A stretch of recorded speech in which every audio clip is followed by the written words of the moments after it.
अच्छा, ये 5-year-old known hypertensive presented for total knee replacement. Okay, so जी what sir. are the anesthetic considerations and how will you give anesthesia? What are different choices of anesthesia? जी हाँ And how sir. will you do it? जी sir ये 65 years old है। First of all I will take history, क्योंकि 65 years old patient में mostly जो है ना कोई कोमॉर्बिड जरूर होता है। Ischaemic heart disease, hypertension, diabetes और सीओपीडी के ये पेशेंट कोई ना कोई कोमॉर्बिड होता है। ब्रीफ हिस्ट्री लेंगे उनसे कि आपको कोई मेडिकेशन तो नहीं है, कंट्रोल्ड है, अनकंट्रोल्ड है। मेड्स चेक करेंगे, कितनी मूवमेंट है। उसके अलावा ओल्ड पेशेंट में मोस्टली दांत गिरे होते हैं, तो हमने देखना है कि एयरवे डिफिकल्ट हो सकता है। माउथ ओपनिंग चेक करेंगे। उसके अलावा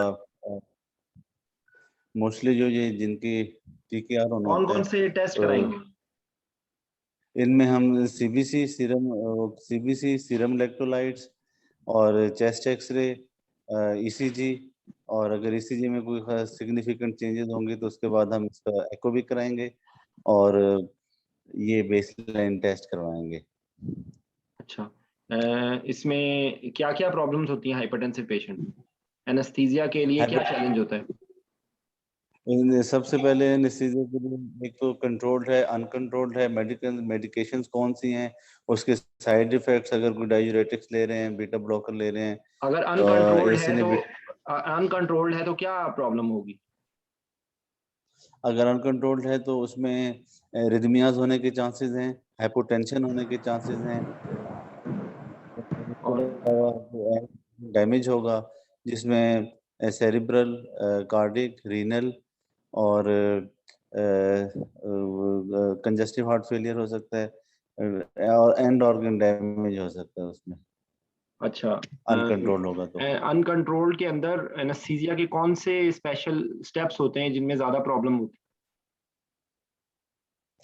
उसमें इंडक्शन भी हो सकती है, और है? ओके, उसके अलावा जो है जब एक्सट्यूबेशन भी हो सकती है, मेंटेनेंस भी हो सकती है, कोई रिदमियाज वगैरह हो सकते हैं। उसके अलावा जो मेडिकेशन ले रहे होते हैं उससे रिलेटेड हो सकती है, जैसे कोई डाययूरेटिक्स है, हाइपोनेट्रीमिया, हाइपोकलीमिया, अच्छा, हाइपोक्लेसीमिया, हाइपरफॉस्फेट। इस पेशेंट में आप कुछ सर्जन के साथ डिस्कस करेंगे टोटल नी रिप्लेसमेंट के रेफरेंस, या इसकी तो हाँ जी, उनसे नी हम के रेफरेंस से कोई आपकी कंसिडरेशन होगी? हाँ जी, उसमें हम ये उनसे कहेंगे कि अगर हम रीजनल की तरफ चले जाएं तो कोई इशू तो नहीं होगा। और दूसरा जो है नी नी है तो बोन सीमेंट सिंड्रोम उसमें हो सकता है। और उनसे पूछेंगे कि बाकी जो है आपने कितनी ड्यूरेशन पूछ लेंगे, और साथ जो है कोगुलेशन प्रोफाइल अच्छा, भी करवाएंगे इससे फर्क ताकि पड़ता पता है कि चले। यूनिलैटरल हो रहा है कि बायलैटरल हो रहा है? हाँ जी सर, इससे फर्क पड़ता है। अगर यूनिलेटरल होगा तो वो थोड़ा सा आसान है, बाईलेटरल होगा तो फिर हमारे लिए थोड़ा कंसर्न ज्यादा हो जाएंगे। क्या कंसर्न ज्यादा हो जाएंगे? उसमें ये है कि एक साइड का पहले करवाएंगे, दूसरी साइड का हम उसे कहेंगे बाद में कर लें। एक साइड का ये होगा ये कि डिसीजन आपका होगा? नहीं, ये सर्जन का होगा। हम उसे तो थोड़ी कन्विंस कोशिश करेंगे कि अगर आप एक साइड का कर दें और एक का बाद में करा लें ये तो। यही मैं आपको कह रहा हूँ ना कि ये क्या आपका डिसीजन है कि आप उसको कन्विंस करें कि एक साइड का ना करे, दो साइड का करे, या दो साइड का ना करे, एक साइड का करे? नहीं सर, ये उनका डिसीजन होगा। तो आप what why are you saying this?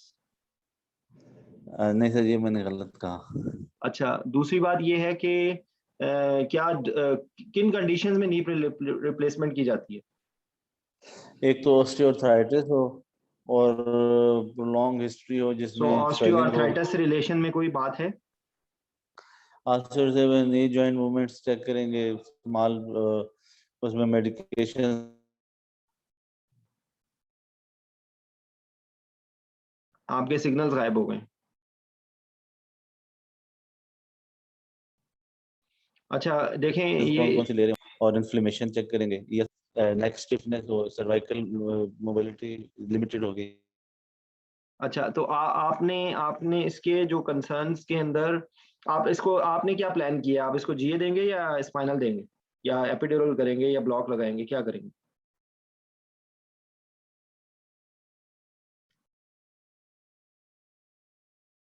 ये आप अनम्यूट कर लें। जी जी। इसको सर स्पाइनल और पोस्ट ऑपरेटिव उसके लिए हम साथ एपिड्यूरल भी लगा देंगे, combined spinal epidural. Combined spinal epidural, तो स्पाइनल एपिड्यूरल लगाने से पहले कोई ऐसी चीज होगी जो आप रूल आउट करेंगे?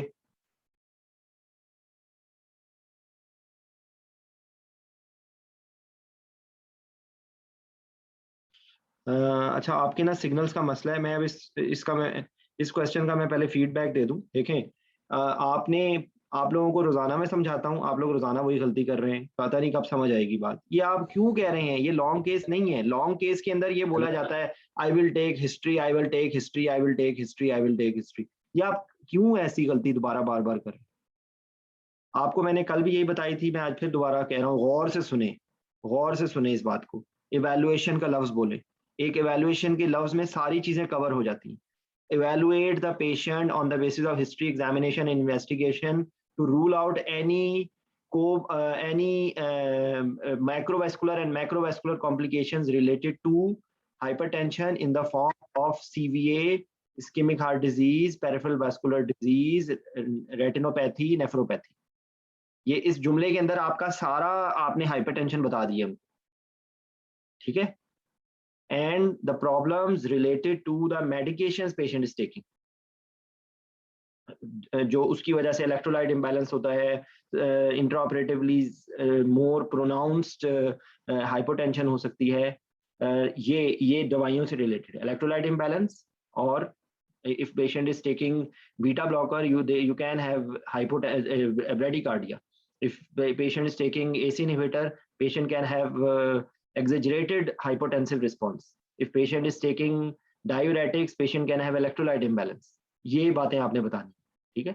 जो जब भी हाइपरटेंशन की हो तो आपने ये तीन जुमले में आपकी बात पूरी हो गई।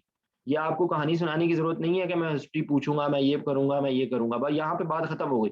दूसरी बात इसके अंदर जो होगी कि अगर अगर कोई हिस्ट्री के अंदर कोई पॉइंट वारंटेड होगा तो उसके अंदर आप फिर इन्वेस्टिगेशन करवाएंगे। बेस लाइन इन्वेस्टिगेशन नहीं होती कोई भी।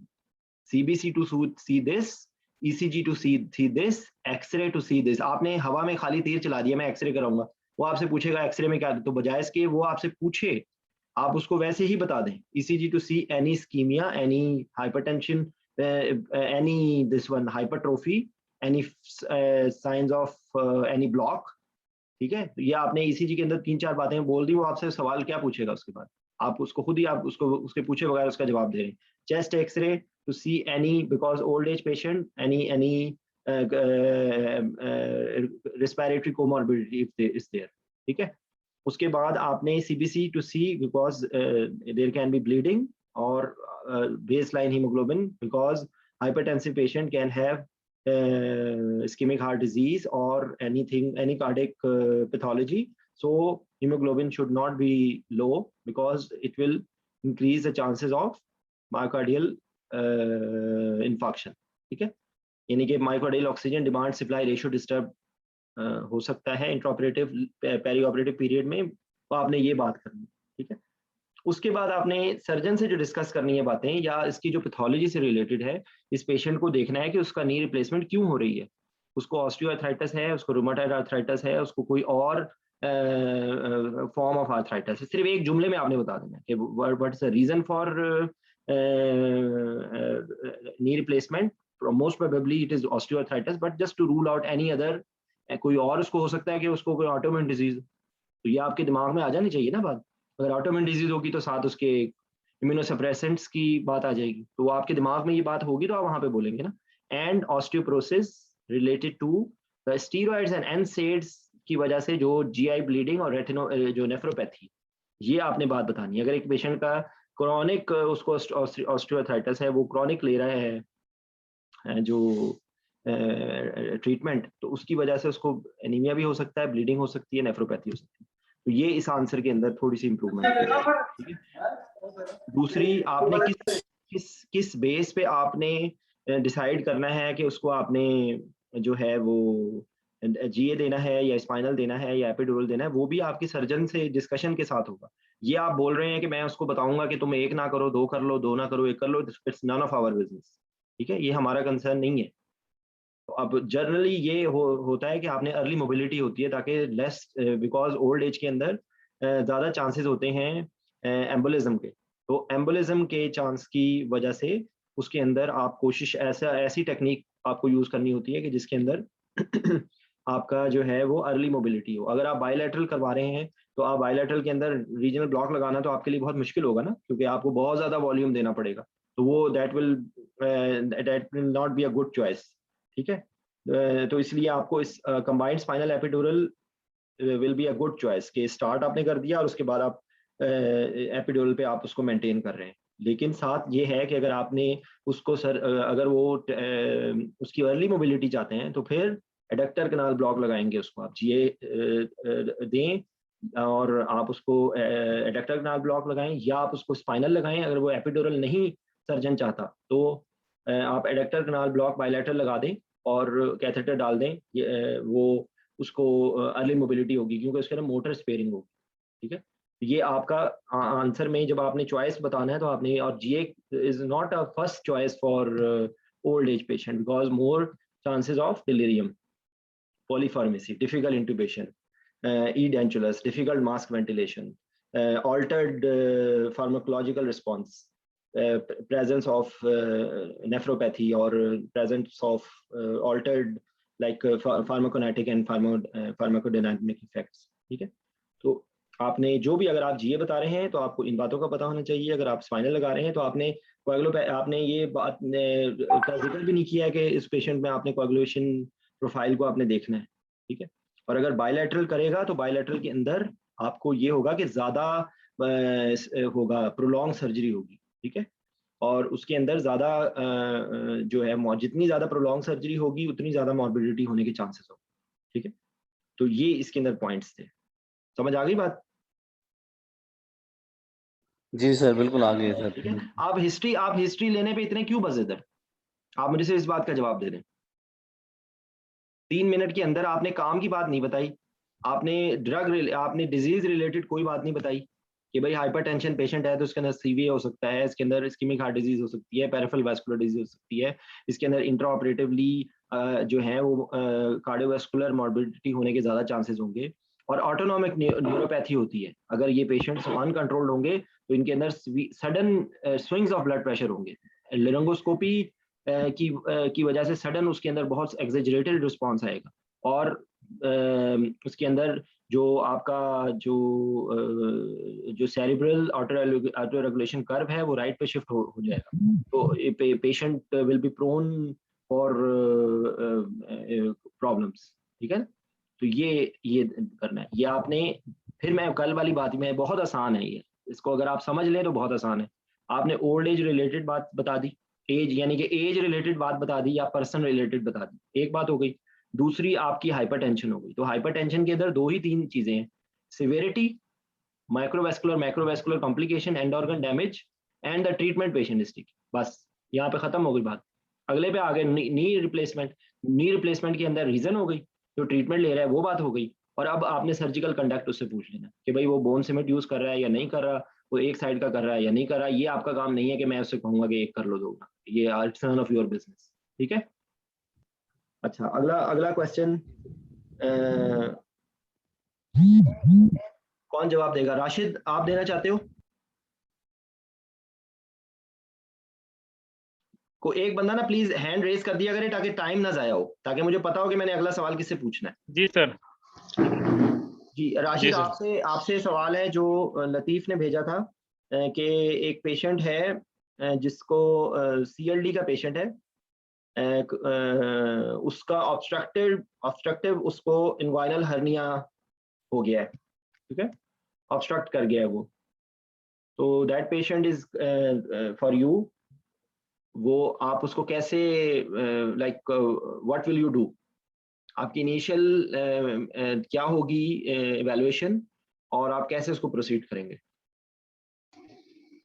जी सर, सबसे पहले तो इसमें सर ये सिरोसिस का पेशेंट है, तो उसके जो है हम क्रोनिक लंग डिजीज की जो उसके जो लिवर इफेक्ट्स होते डिजीज, हैं उसको हम एवेल्युएट लिवर करेंगे। डिजीज, लिवर कोगुलो डिजीज, जी sir, liver disease, liver liver disease disease.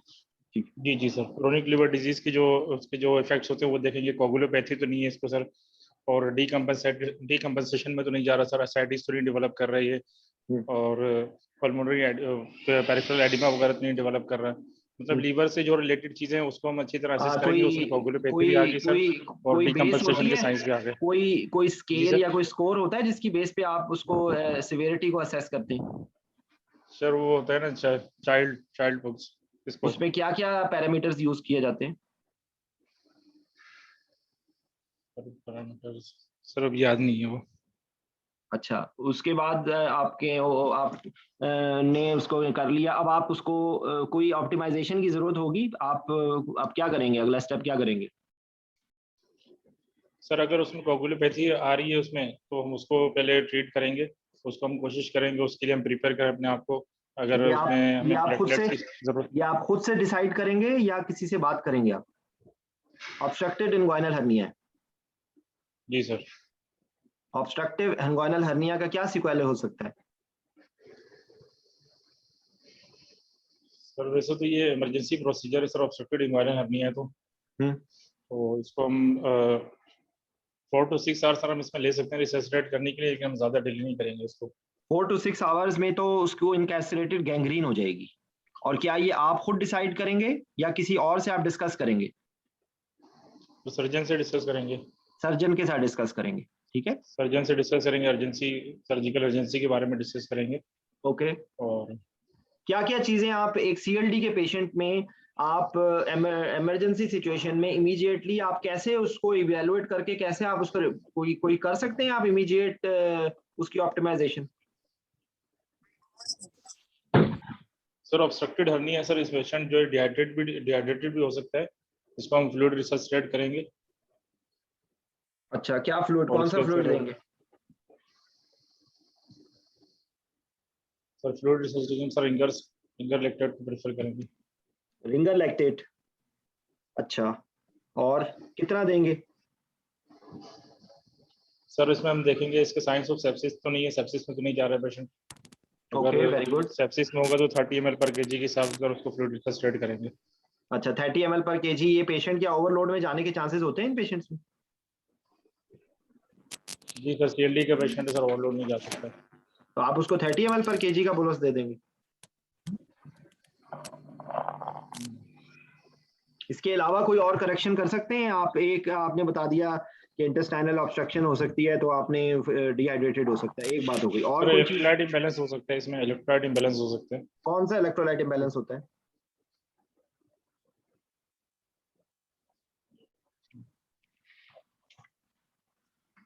Potassium imbalance होगा सर। जी,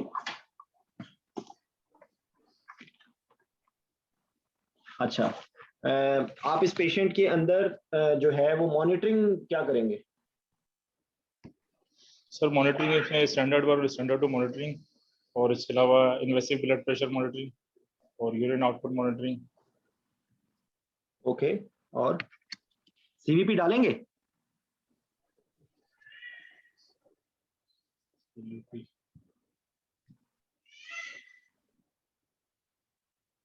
सीवीपी डालेंगे तो सीपीपी डालने में कोई प्रॉब्लम हो सकती है? जी सर, अगर ये सीरोसिस का पेशेंट है सर, ये ब्लीड कर सकता है, हेमाटोमा बन सकता है। ओके, तो फ्लूइड स्टेटस और देखने का दूसरी कोई जो तरीका होगा? कॉम्प्लिकेशंस होती हैं सीवीपी की। फ्लूइड जी फ्लूइड सर। स्टेटस देखने का क्या तरीका होगा? इस पेशेंट में आप देखना चाह रहे हैं कि इस पेशेंट का फ्लूइड स्टेटस कैसा है, तो आप उसको कैसे मॉनिटर कर सकते हैं? सर यूरिन आउटपुट से मॉनिटर कर सकते हैं, और इन्वेसिव ब्लड प्रेशर मॉनिटरिंग होगी, उसके थ्रू मॉनिटर कर सकते हैं, और यूरिन आउटपुट के थ्रू। अच्छा, लिवर फेलियर के पेशेंट में रीनल की इन्वॉल्वमेंट होती है? जी सर, हेपेटोरेनल सिंड्रोम हो सकता है। तो यूरिन आउटपुट से आपको फ्लूइड स्टेटस का पता चल सकता है इस पेशेंट में रिलायबली? जी सर, रिनल फेलियर में भी हो सकता है। तो इसके अलावा यूरिन आउटपुट के अलावा और क्या चीज होगी जिससे आप फ्लूइड स्टेटस देख सकते हैं? अभी आपने इन्वेसिव ब्लड प्रेशर का नाम लिया था, उससे देखा जा सकता है?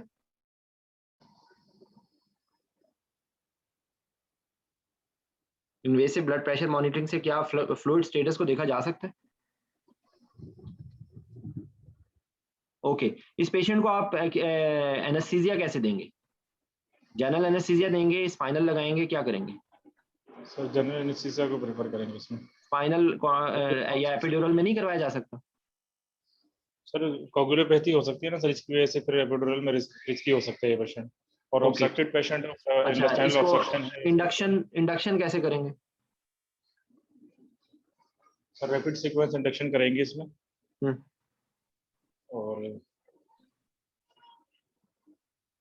इसमें सर सक्सा यूज नहीं करेंगे हम, क्योंकि उसका प्रोलॉन्ग इफेक्ट आ सकता है। ओके, तो फिर क्या करेंगे? Rapid sequence. Modified rapid sequence कर सकते हैं हम, उसकी जगह रोकरोनियम यूज कर सकते हैं। अच्छा, तो रोकरोनियम सेफ है लिवर फेलियर में? रोकरोनियम कहाँ से मेटाबलाइज होती है?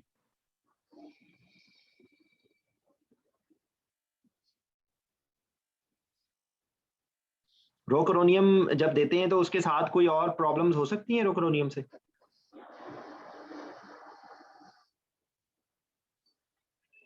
रोकरोनियम की कितनी डोज होती है मॉडिफाइड रैपिड सीक्वेंस सर इसकी इंडक्शन? डोज पर 5 mg पर केजी के हिसाब से। सॉरी, 0.5 mg पर केजी। तो अगर मॉडिफाइड रैपिड सीक्वेंस करेंगे तो इसी डोज पे होगी? नहीं सर, वो डोज ज्यादा नहीं पड़ेगी। इसके जब आप यूज करते हैं रोकरोनियम, तो कोई और मेडिसिन आपके पास होनी चाहिए?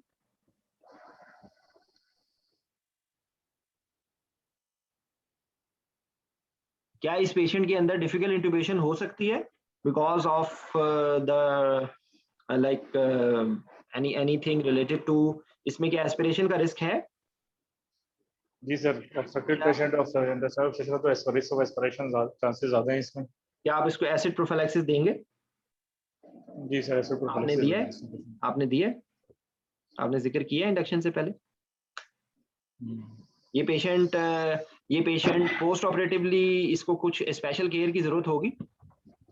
सर पोस्ट ऑपरेटिव इसको एचडीयू या आईसीयू केयर में शिफ्ट करेंगे। आपने क्या प्री ऑपरेटिव अरेंज कराया है? आपने डिस्कस की है ये बात? अच्छा, इसको एनाल्जेसिया कैसे देंगे? सर एनाल्जेसिया का ऑप्शन हमारे पास मल्टी मॉडल एनाल्जेसिया है, जिसे और लोकल इन्फिल्ट्रेशन कर सकते हैं। मल्टी मोडल एनाल्जेसिया कैसे देंगे इस patient? Sir multi modal analgesia में हम पैरासीटामोल यूज कर सकते हैं और Okay. ऑपियोइड्स यूज कर सकते हैं। पैरास्टामोल इस पेशेंट के अंदर सेफ है? लिवर फेलियर का पेशेंट है, पैरास्टामोल कहाँ से मेटाबलाइज होती है? जी सर, लीवर से। अच्छा, ओपियाइड्स इस पेशेंट के अंदर दिए जा सकते हैं? ओपियाइड से कोई प्रॉब्लम तो नहीं है? कोई भी ओपियाइड यूज कर लेंगे? सर लो डोज ऑपियोइड देंगे इसमें, लो डोज ऑपियोइड देंगे। लो डोज से क्या मुराद है आपकी? कौन सा ओपियाइड यूज करेंगे और कौन सा नहीं यूज करेंगे?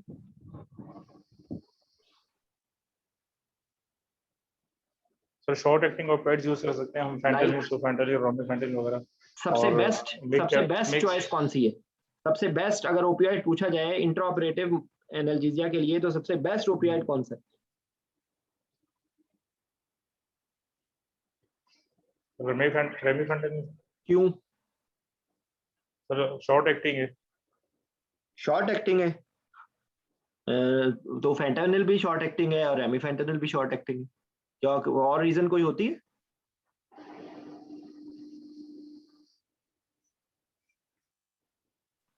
ओके, अच्छा मुझे ये बताइए कि ओके, मल्टी मॉडल में और कोई आपके पास चॉइस होगी इस पेशेंट में देने के लिए?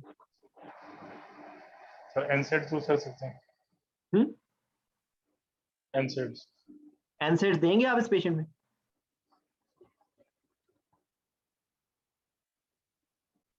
अच्छा, कोई ब्लॉक लगा सकते हैं इस पेशेंट में?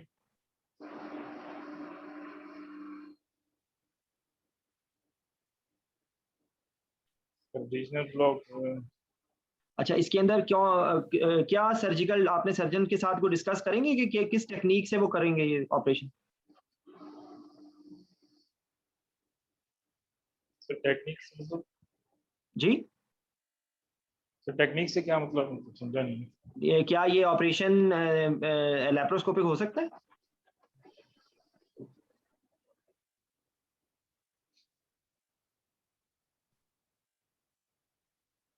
अच्छा, इंट्राऑपरेटिवली क्या इसमें क्रिटिकल स्टेप्स होंगे जिसमें आपको स्पेशल केयर की जरूरत होगी?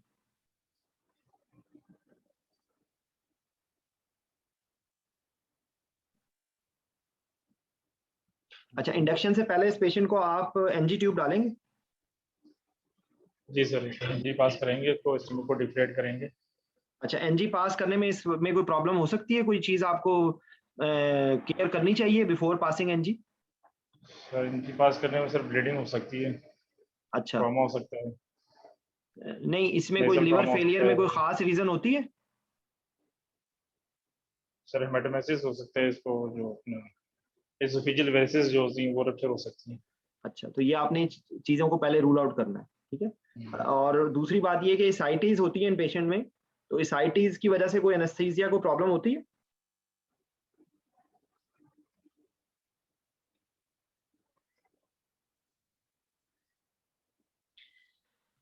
अच्छा, इस पेशेंट में पोस्ट ऑपरेट आप इसको एक्सटुबेट करेंगे या इंटुबेटेड भेजेंगे, क्या करेंगे आप इस पेशेंट? सर एक्सटुबेट करेंगे पेशेंट को, अवेक एक्सटुबेशन करेंगे।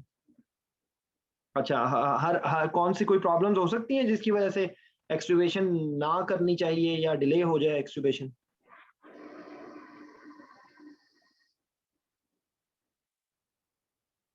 यानी कि आप हर पेशेंट में एक्सटुबेट करेंगे या हर पेशेंट में एक्सटुबेट नहीं करेंगे? कोई चीज नहीं होगी सर, जिसकी अगर बेस पे आप पेशेंट अगर डिसैचुरेट कर रहा है या फुली जो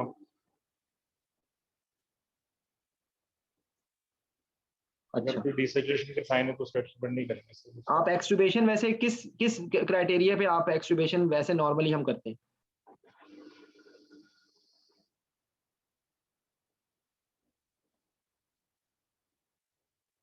अच्छा, चलें देखें, इसका मैं फीडबैक आपको दे देता हूँ। आपने प्री ऑपरेटिव ने आपको, अव्वल तो बात ये है कि लिवर में अगर किसी को चाइल्ड बुक्स का स्कोर नहीं आता तो उसके लिए आंसर देना बहुत मुश्किल हो जाएगा, ठीक है। अनफॉर्चुनेटली मैंने एक पूरी डिटेल से 5 सेशंस में प्री ऑपरेटिव असेसमेंट के बारे में बात की थी। अगर आप लोग वो सुन लें, अभी भी आप लोगों के पास टाइम है, आप अल्लाह के वास्ते वो सुन लें। सर्जरी रिलेटेड एनेस्थीसिया कंसर्न्स और प्री ऑपरेटिव असेसमेंट अगर आप लोग सुन लें तो आपको बहुत सारे आंसर्स देने में कोई प्रॉब्लम ना आए, ठीक है। तो चाइल्ड पक्स स्कोर जो है ना वो तो आपकी टिप्स पे होना चाहिए। लिवर फेलियर के अंदर जो रिस्क स्ट्रेटिफिकेशन होती है वो on the basis of Child पक्स स्कोर होती है, ठीक है। कि पेशेंट किस कंडीशन में है, अगर वो चाइल्ड पॉक्स सी है तो आपने बी में पुश करना है, बी है तो आपने ए में पुश करना है। और क्या रिवर्सिबल चीजें हैं वो करें आप, जो बातें आप रिवर्सिबल चीजें कर सकते हैं अगर उसका आप सर्जन के साथ डिस्कस करेंगे। जब वो लेप्रोटमी कर रहा है तो वो तो ऑटोमेटिकली ड्रेन हो जाएगी, तो आप एसआईटीज को उस टाइम पे ड्रेन करने की जरूरत नहीं है। लेकिन लेकिन जो आपसे मैं सवाल पूछ रहा था कि इंट्राऑपरेटिवली कोई प्रॉब्लम हो सकती है, एक तो बात यह है कि इंडक्शन के वक्त एसआईटीज की वजह से एफआरसी कम होगी और आपको वेंटिलेट करने में भी प्रॉब्लम होगी और वो पेशेंट बहुत जल्दी डिसैचुरेट हो सकता है। तो इंडक्शन के वक्त ये प्रॉब्लम है। और इससे भी ज्यादा खतरनाक प्रॉब्लम है जब उसको वो ओपन करेंगे तो पेशेंट सडन कोलैप्स हो जा सकता है। पेशेंट सडन कोलैप्स हो सकता है, तो आपने उससे पहले उसको वॉल्यूम देना होता है। प्रेफरेबली आप उसको कोलाइट से दे दें ताकि वो जो उस टाइम पे जो उसका हीमोडायनेमिक स्ट्रेस आए वो उससे टॉलरेट कर ले, ठीक है। अच्छा, उसके बाद ये कि आपने यही वही वाली मिस्टेक जो अभी पहले भी हो रही थी वही मिस्टेक यहाँ पे भी है कि इस पेशेंट के अंदर जो लिवर की प्रॉब्लम्स हैं वो आपने जब बोलनी है ना तो आपने इवैल्यूएशन के अंदर ये बात बतानी है कि एक तो ये कि आप सर्जन के साथ डिस्कस करेंगे। Of course this is not, you can not delay it, ठीक है। आप सिर्फ उस टाइम पे ज्यादा से ज्यादा क्या कर सकते हैं कि आप पॉइंट ऑफ केयर टेस्टिंग कर लें, आप उसका आईएनआर कर सकते हैं, आप उसका क्विक सीबीसी कर सकते हैं ताकि आपको, और एबीजीज कर लें ताकि आपको इलेक्ट्रोलाइट इम्बैलेंस, आपको कोई उस टाइम पे आईएनआर की क्या स्टेटस है आप उसको करेक्ट कर सकते हैं इमीडिएटली। आप फौरन उसको एफएफपी दे सकते हैं। आप अगर आपके पास प्ले प्रोथ्रोम्बिन कॉम्प्लेक्स कंसंट्रेट है तो आप उससे भी रिवर्स कर सकते हैं, ठीक है, ताकि इंट्राऑपरेटिवली ब्लीडिंग कम हो। उसके बाद आप उसको इन्वेसिव मॉनिटरिंग आप प्री ऑपरेटिवली लेके आप उसका फ्लूइड स्टेटस एस वो जो होता है स्ट्रोक वॉल्यूम वेरिएशन के जरिए आप उसका फ्लूइड स्टेटस दे सकते हैं। CVP risk versus benefit under ultrasound you can do it, but ये आपने ये मैंडेटरी नहीं है, ठीक है। There are so many other things from which you can monitor the volume status. उसके बाद जो आपके पास अगर अवेलेबल हैं उसकी लैब्स, तो आपको यूरिया क्रेटिनिन से पता चल जाएगा, आपको जो है वो उसका जो सिंथेटिक फंक्शन है वो एल्ब्यूमिन लेवल से पता चलेगा। यानी कि बेसिकली चाइल्ड पक्स के जो जो है प्री ऑपरेटिव उसका स्टेटस आपको बताएगा कि ये पेशेंट इस वक्त डिकम्पेंसेटेड प्री ऑपरेटिव भी तो नहीं है, ठीक है। और उस प्री ऑपरेटिवली ही आप उसका आईसीयू का बेड अरेंज करेंगे, क्योंकि इस पेशेंट को पोस्ट ऑपरेटिवली अगर वो एक्सट्यूबेशन आप कर भी देते हैं तो इसमें पोस्ट ऑपरेटिवली पेशेंट को केयर की जरूरत होगी, ठीक है। तो ये चीजें हैं। फिर वो आपको उस वक्त अगर आपसे वो नहीं भी पूछता तो आपने ये बोलें कि and organ damage because of chronic liver disease in the form of portal hypertension leading to bleeding, upper or lower GI bleeding, ठीक है। उसके बाद आपका जो कार्डियोवैस्कुलर सिस्टम में है हाई आउटपुट कार्डियक फेलियर इसमें हो सकता है। पेशेंट जो है वो इसको increase chances of myocardial this one increase chances of cardiac mortality morbidity. उसके बाद लंग्स के अंदर इसमें हेपेटोपल्मोनरी सिंड्रोम होता है बिकॉज ऑफ इंट्रापल्मोनरी शंट्स, ठीक है। और हेपेटोरीनल सिंड्रोम होने के चांसेस होते हैं अगर पेशेंट डिहाइड्रेटेड हो और पेशेंट के अंदर जो है वो आप कोई ऐसी प्रेसिपिटेटिंग फैक्टर आ रहा है, स्ट्रेस आ रहा है या उस वजह से, तो आपको रूल आउट करना होता है हेपेटोपल्मोनरी और हेपेटोरीनल सिंड्रोम और कार्डियक प्रॉब्लम्स, ठीक है। और आपने उसमें जीसीएस आप देखेंगे तो रूल आउट प्री ऑपरेटिव कोई उसकी अगर हो रही हो तो, क्योंकि इस पेशेंट के अंदर तो आप सस्पेक्ट करेंगे इसको एनकेफेलोपैथी में पोस्ट ऑपरेटिवली जा सकते हैं, ठीक है। तो आपने ये सारी चीजों को आपने बताना है। आपको ईसीजी फौरी तौर पे आप कर सकते हैं, ठीक है ना। ईसीजी आप कर सकते हैं, आप इन्वेसिव मॉनिटरिंग लगा देंगे, आप फ्लूइड आप उसको लार्ज बोर का कैनुलास लेके आप उसको फ्लूइड उसकी रिप्लेसमेंट शुरू कर देंगे। और अगर कोई इलेक्ट्रोलाइट इम्बैलेंस है, इनके अंदर हाइपोकलीमिया होता है, हाइपरनेट्रीमिया हो सकता है, हाइपोनेट्रीमिया भी हो सकता है, ओवरलोड डिपेंड करता है किस सिचुएशन में है, ठीक है ना। तो आपने इसके अंदर सर्जन के साथ जो डिस्कशन करनी है वो बात आपने नहीं बोली। लैप्रोस्कोपिक होती है ये सर्जरी, लैप्रोस्कोपिक सर्जरी हो सकती है, ठीक है ना। लैप्रोस्कोपिक होती है, डिले नहीं कर सकते आप, डिले करेंगे तो गैंग्रीन हो जाएगा।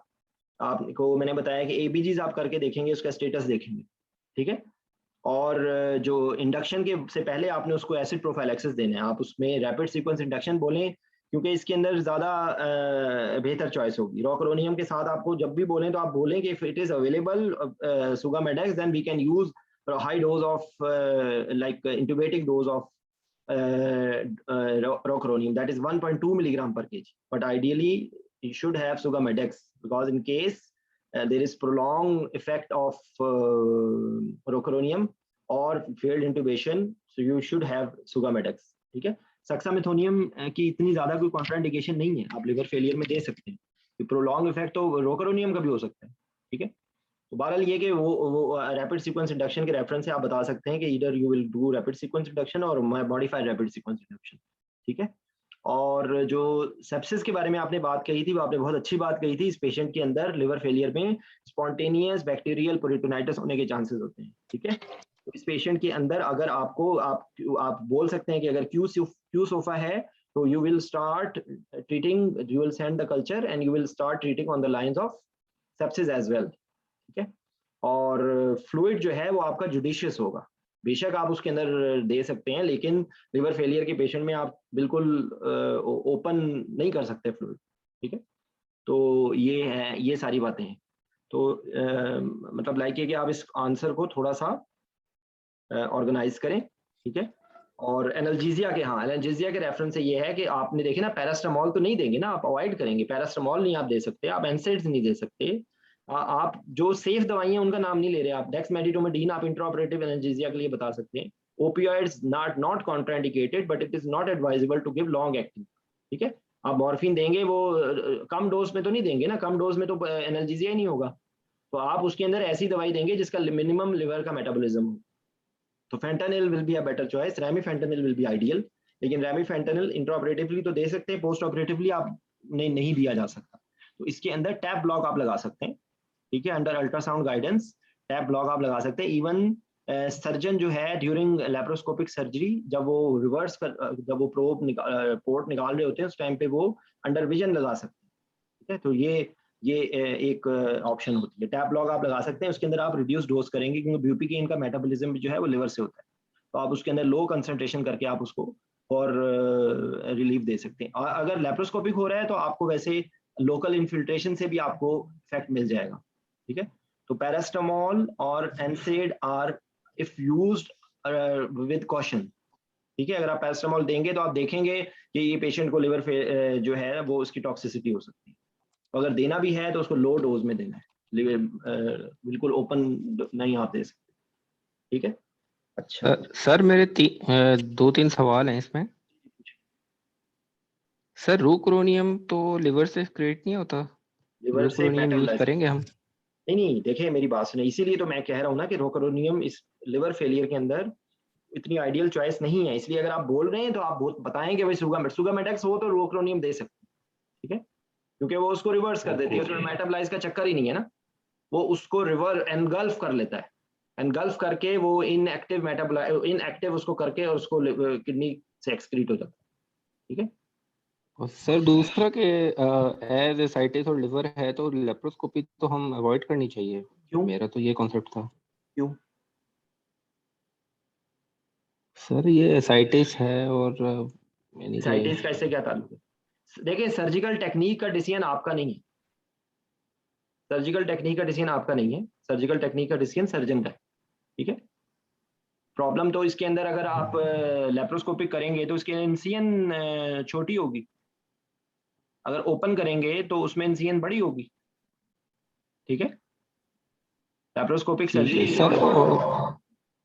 पोस्ट ऑपरेटिव पेन भी तो आपने देखी है ना, पोस्ट ऑपरेटिव पेन भी आपने देखी है। इंट्रा ऑपरेटिव वही मैं आपको बता, जब उसको ओपन करते हैं तो वो तो ड्रेन कर सकता है ना उसको, इंट्रा ऑपरेटिवली जब वो उसको एब्डोमेन को वो खोल रहे हैं तो एसाइटिस तो ड्रेन हो जाएगी। ओके और सर, कोई उसके अलावा टैब ब्लॉक के अलावा और ब्लॉक्स कौन से लगाएंगे इसको? नहीं, इस पेशेंट में और कोई ब्लॉक आप ना नाम लें, क्योंकि और कोई भी ब्लॉक सेफ नहीं है। इलियो इंग्वानल, इलियो हाइपोगैस्ट्रिक, इलियो इंग्वानल, इलियो हाइपोगैस्ट्रिक नर्व ब्लॉक लगा सकते हैं, वो सुपरफिशियल ब्लॉक है, वो आप लगा सकते हैं, वो तो टैब ब्लॉक की तरह ही है ना, वो तो आप टैब ब्लॉक भी तो यही ब्लॉक कर रहे हैं ना। ठीक है, तो ये इसका पॉसिबल आंसर है। और इसके अलावा किसी का कोई सवाल? we can discuss anything. If someone is not clear, he or she can ask. अच्छा सर, इसमें स्पाइनल पे ऑप्शन है? नहीं, कॉन्ट्राइंडिकेटेड। आप अगर ले नहीं, देखिए मेरी बात सुनिए, अगर कोएगुलेशन प्रोफाइल नॉर्मल हो, अगर कोएगुलेशन प्रोफाइल नॉर्मल भी हो, मेरा आपको मशवरा है कि एग्जाम में आप ना ही बोलें तो बेहतर है। उनसे कहें कि मतलब लाइक ये कि यू आर नॉट श्योर ना, तो इस पेशेंट के अंदर तो जरूरत ही नहीं है ना, इस पेशेंट के अंदर तो वैसे ही अगर वो लेप्रोस्कोपिक कर रहे हैं तो लेप्रोस्कोपिक तो स्पाइनल में अच्छा कवर नहीं हो सकता है।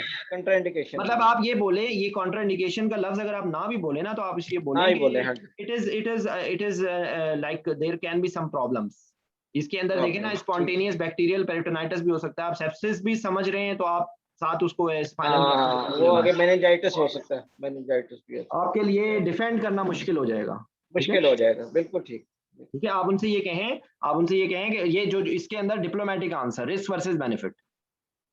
ठीक है, अगर उसकी कोएगुलोपैथी नहीं है और आप उसको अवॉइड करना चाहते हैं तो still you should be very careful. आप उसको फिर प्रॉपरली उसको मॉनिटर करेंगे INR को पोस्ट ऑपरेटिवली। ठीक जी, एनीथिंग एल्स? अतीक भाई कोई चीज ऐड करना चाहेंगे आप? सर एक मिनट सिर्फ एक मिनट, ये अयाज की पहले बात सुन ले फिर आपसे। जी अयाज। सर ये जो क्वेश्चन आप शुरू में करते हैं ना कि भाई आपकी असेसमेंट क्या होगी पेशेंट के हवाले से किसी भी सिनेरियो में, तो मोस्टली हमारे दोस्त मुझ समेत ये बात समझ नहीं पाते और हम लोग कहते हैं कि डिटेल हिस्ट्री में चले जाते हैं और ये मामला काफी लंबा कर देते हैं टाइम के हिसाब से। और आप कहते हैं कि इसमें हमने बताना है कि my evaluation based on the examination, history examination on the investigation. क्या ये तीनों चीजें कोई जवाब हमारा कंप्लीट हो जाएगा या कुछ इसमें और ऐड करना होगा? देखिए मैं आपको एक बात बताता हूँ, आप जब वाइवा दें ना तो ये भी एक वाइवे की प्रैक्टिस है कि आपने एग्जामिनर की आंखों को रीड करना है। आपने दाएं बाएं नहीं देखना, आपने एग्जामिनर की आंखों में आंखें डाल के बोलना है। अगर आप कुछ गलत बोल रहे होंगे ना, या कुछ एग्जामिनर आपसे कुछ और सुनना चाह रहा होगा, तो आप उसकी आंखों के इंप्रेशन से ये चीज पिक कर लेंगे कि you have to add something. ठीक है, और दूसरी बात ये कि हर कंडीशन के अंदर हर चीज नहीं होती। ठीक है ना, अगर आपने उसको अगले जुमले में ये बोल दिया है ना कि on the basis of history examination and investigation we will see any microvascular and macrovascular complication and any end organ damage related to hypertension, उसका मुंह बंद हो जाएगा। He can not ask you anything, समझ आई? और उसके अंदर आप थोड़ी सी चीजों को फिर अब आप चीजें आपके हाथ में, अब जैसे ये पेशेंट है, आपने यही जुमले को मैं मॉडिफाई करके कहूंगा कि history examination and investigation on the basis of that you will Stratify which level of liver failure patient has, ठीक है? और इन्वेस्टिगेशन जो रिलेटेड इन्वेस्टिगेशन है वो बतानी है। ये अक्सर लोग बोलते हैं बेस लाइन इन्वेस्टिगेशन, ये बेस लाइन इन्वेस्टिगेशन कुछ नहीं होती। आपने हर इन्वेस्टिगेशन की रीजन बतानी है।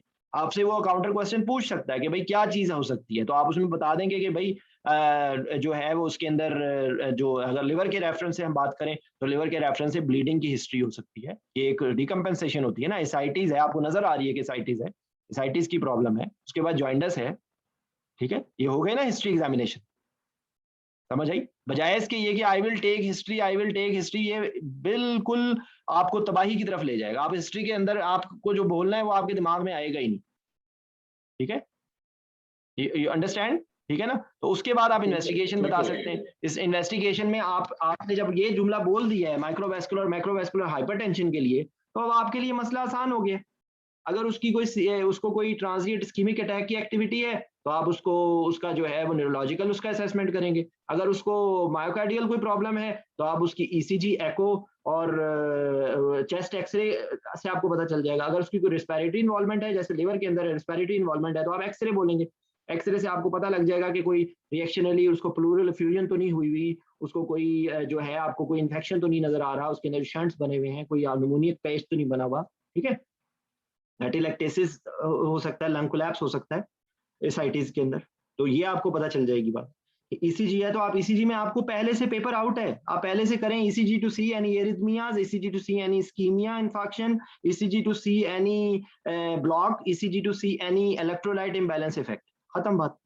आप क्यों उसको कह रहे हैं, आप खाली हवा में क्यों कर रहे हैं? We will do investigation, see chest x ray करेंगे सर, आप होगा अच्छा जी चेस्ट एक्सरे में क्या होगा, आप अपना जुमला याद कर लें। ये आपका ईसीजी और एक्सरे का मैंने जुमला याद करा दिया आपको। ये जुमला वहां पे जब बोलें तो एक चंद सेकंड्स में आप वो बोल दें। CBC to rule out any anaemia, to see platelet count, to see जो है वो any signs of infection, PT INR to see any coagulopathy, renal profile to see any involvement of renal in the form of raised urea और creatinine. Urea से आपको dehydration का status भी पता चलता है, फ्लूइड स्टेटस का भी एक इनडायरेक्ट चेक है, ठीक है? इलेक्ट्रोलाइट इम्बैलेंस, कोई ऐसी कंडीशन हो जिसके अंदर फ्लूइड बॉडी के अंदर नमक बढ़ रहा है या पानी बढ़ रहा है, तो आपको इलेक्ट्रोलाइट इम्बैलेंस हो सकता है, ठीक है? जो लिवर फेलियर के जो पेशेंट्स होते हैं इनके अंदर हर पेशेंट में स्पायरोमाइड चल रही होती है, स्पायरोनोलेट्रोन, पोटेशियम स्पेयरिंग, ठीक है? क्योंकि इनके अंदर क्रॉनिकली एल्डोस्टेरोन लेवल ज्यादा होता है, ठीक है? तो उसकी वजह से सोडियम ज्यादा होता है, पोटेशियम कम होता है, ठीक है? ये इसकी थ्योरी होती है। और जो एल्बुमिन जो रिवर्स करना है वो आप एल्बुमिन से कर सकते हैं, और आप उसको प्रोथ्रोम्बिन कॉम्प्लेक्स कंसंट्रेट दे सकते हैं, उससे उसका आईएनआर करेक्ट हो जाएगा, उसकी ब्लीडिंग के चांसेस जस्ट अगर आप जब भी पीसीसी होने के साथ बोलेंगे there can be chances of embolism, whenever you are reversing or over correcting there will be the similar chances of जो है ना एम्बोलिज्म भी होगा, ठीक है? तो ये बात सबको क्लियर, क्योंकि यहाँ पे देखें जो गाड़ी का अगर आप जो जहाज का टेक ऑफ सही ना हो ना तो जहाज क्रैश भी हो सकता है, ठीक है? टेक ऑफ और लैंडिंग, तो आप शुरू कहाँ से कर रहे हैं और मरीज को पहुंचा कहाँ पे रहे हैं, ये आप लोगों को प्रैक्टिस। ये असल में प्रॉब्लम फिर मुझे अफसोस और दुख इस बात का होता है कि आप लोगों को जब मैं बुला रहा होता हूँ तो आप लोगों को लिफ्ट नहीं कराता। पहले वाइवा की डेट पे लड़ाई हो रही थी, फिर वो बहस हो रही थी कि कहाँ पे वाइवा होना चाहिए, कुछ लोग मुल्तान जाने से घबरा रहे थे, मतलब यानी कि आप लोगों की अटेंशन ही फजूल बातों की तरफ होती है, फिर उसका नतीजा यही होता है, ठीक है? अच्छा, अभी भी मैं रिक्वेस्ट कर रहा हूँ कि देखें पीडियाट्रिक एनेस्थीसिया में 5 सेशंस में पूरी डिटेल से किया था, अगर आप लोग वो सारा सुन लें आपको, क्योंकि पीड से क्वेश्चन आना ही आना है, गायनी से क्वेश्चन आना ही आना है, anaesthesia complication majority complication discuss की है, अभी कॉम्प्लिकेशन के बारे में बात कर लेते हैं, ठीक है? और ये जो आपका जो स्टार्ट नहीं हो रहा है इसको मैंने बता रहा हूँ कि जुमला ये याद कर लें, evaluation on the basis of history examination investigation to see this. आप ऑब्जेक्टिवली बता रहे हैं ना, आपने खाली एक कोई एमबीबीएस फाइनल ईयर का वाइवा तो नहीं हो रहा कि आपने सिर्फ उनको नाम बता दिया और खत्म हो गई बात। आप उनको ऑब्जेक्टिवली बताना है कि क्या देखना चाहते हैं आप, खाली हवा में नहीं, I will take history how much is the control, ये आंसर यहाँ पे मुकम्मल नहीं हुआ। वो कंट्रोल अगर ज्यादा है तो क्या होगा, असल में एंड रिजल्ट उसका क्या होना है, एंड रिजल्ट होना है उसका एंड ऑर्गन डैमेज। तो आपने वहां पे एंड ऑर्गन डैमेज से पकड़ना है चीज। आपको इससे कोई कंसर्न नहीं है कि वो क्या दवाई खा रहा है, आपको इससे कंसर्न है कि अब उस दवाइयों का इफेक्ट क्या हुआ है। अगर वो बीटा ब्लॉकर ले रहा है तो आप एक्सपेक्ट करेंगे कि पेशेंट को इंट्राऑपरेटिवली ब्रेडिकार्डिया हो सकता है, which will be resistant, it can B resistant bradycardia. समझ आई? तो ये चीजें आपने उसमें से अपनी मतलब की चीज निकालनी है। तो ये अगर आप प्रैक्टिस, ये आपको मैं गारंटी देता हूँ, आप दावे से मैं करता हूँ, आप लोग सारा दिन लाइब्रेरी में बैठ के पढ़ाइयाँ कर लें, कोई फायदा नहीं। जब तक आप मुंह से बोलेंगे नहीं तब तक ये चीज नहीं होगी करेक्ट। यही आंसर डायबिटीज के लिए। अगर हम अगला ही हम सिनेरियो कर लेते हैं डायबिटीज। अभी तक के इन डिस्कशंस में किसी का कोई और सवाल है? Then we go to the next. अच्छा सर, एक सवाल, थोड़ी कंफ्यूजन थी। सीवीपी के बारे में, सीवीपी डालेंगे नहीं डालेंगे? इंट्रा आर्टेरियल लाइन तो डालेंगे। देखिए इंट्रा आर्टेरियल लाइन डालेंगे तो आप यही बोल दें ना कि अगर देखें इसका, मैं आपको हर सवाल का जवाब बता दूंगा जिसमें आप फेल ना हो। आप बोल देंगे कि भाई risk versus benefit, because when you are passing central line there are chances of bleeding, but if it is strongly warranted, कोई strongly warranted नहीं है, ठीक है। लार्ज बोर आईवी कैनुलास हो, फ्लूइड रिस्पॉन्सिवनेस आप देखें और आप इंट्राआर्टेरियल ब्लड प्रेशर मॉनिटरिंग से आप उसको मॉनिटर करें, उसकी वेव फॉर्म से, उसके जो है वो उसकी स्ट्रोक वॉल्यूम वेरिएशन से। अगर आप उसकी उनको ये जुमला बोल देंगे ना तो आपका आंसर परफेक्ट हो जाएगा। और सीवीपी कोई ये नहीं है कि कोई एब्सोल्युटली कॉन्ट्रा इंडिकेटेड है, लेकिन एब्सोल्युटली इंडिकेटेड भी नहीं है। तो जब इस तरह का होना तो आपके लिए जवाब देना बहुत आसान है। आप कहेंगे कि CVP if strongly indicated because there are risk, इतना आपने जुमला बोल दिया वो आपको फेल नहीं करेगा, आप फेल से पास की तरफ चलेंगे। वो आपसे काउंटर आर्गुमेंट कर सकता है कि भाई क्यों नहीं डालेंगे, ये क्यों डालेंगे, ठीक है।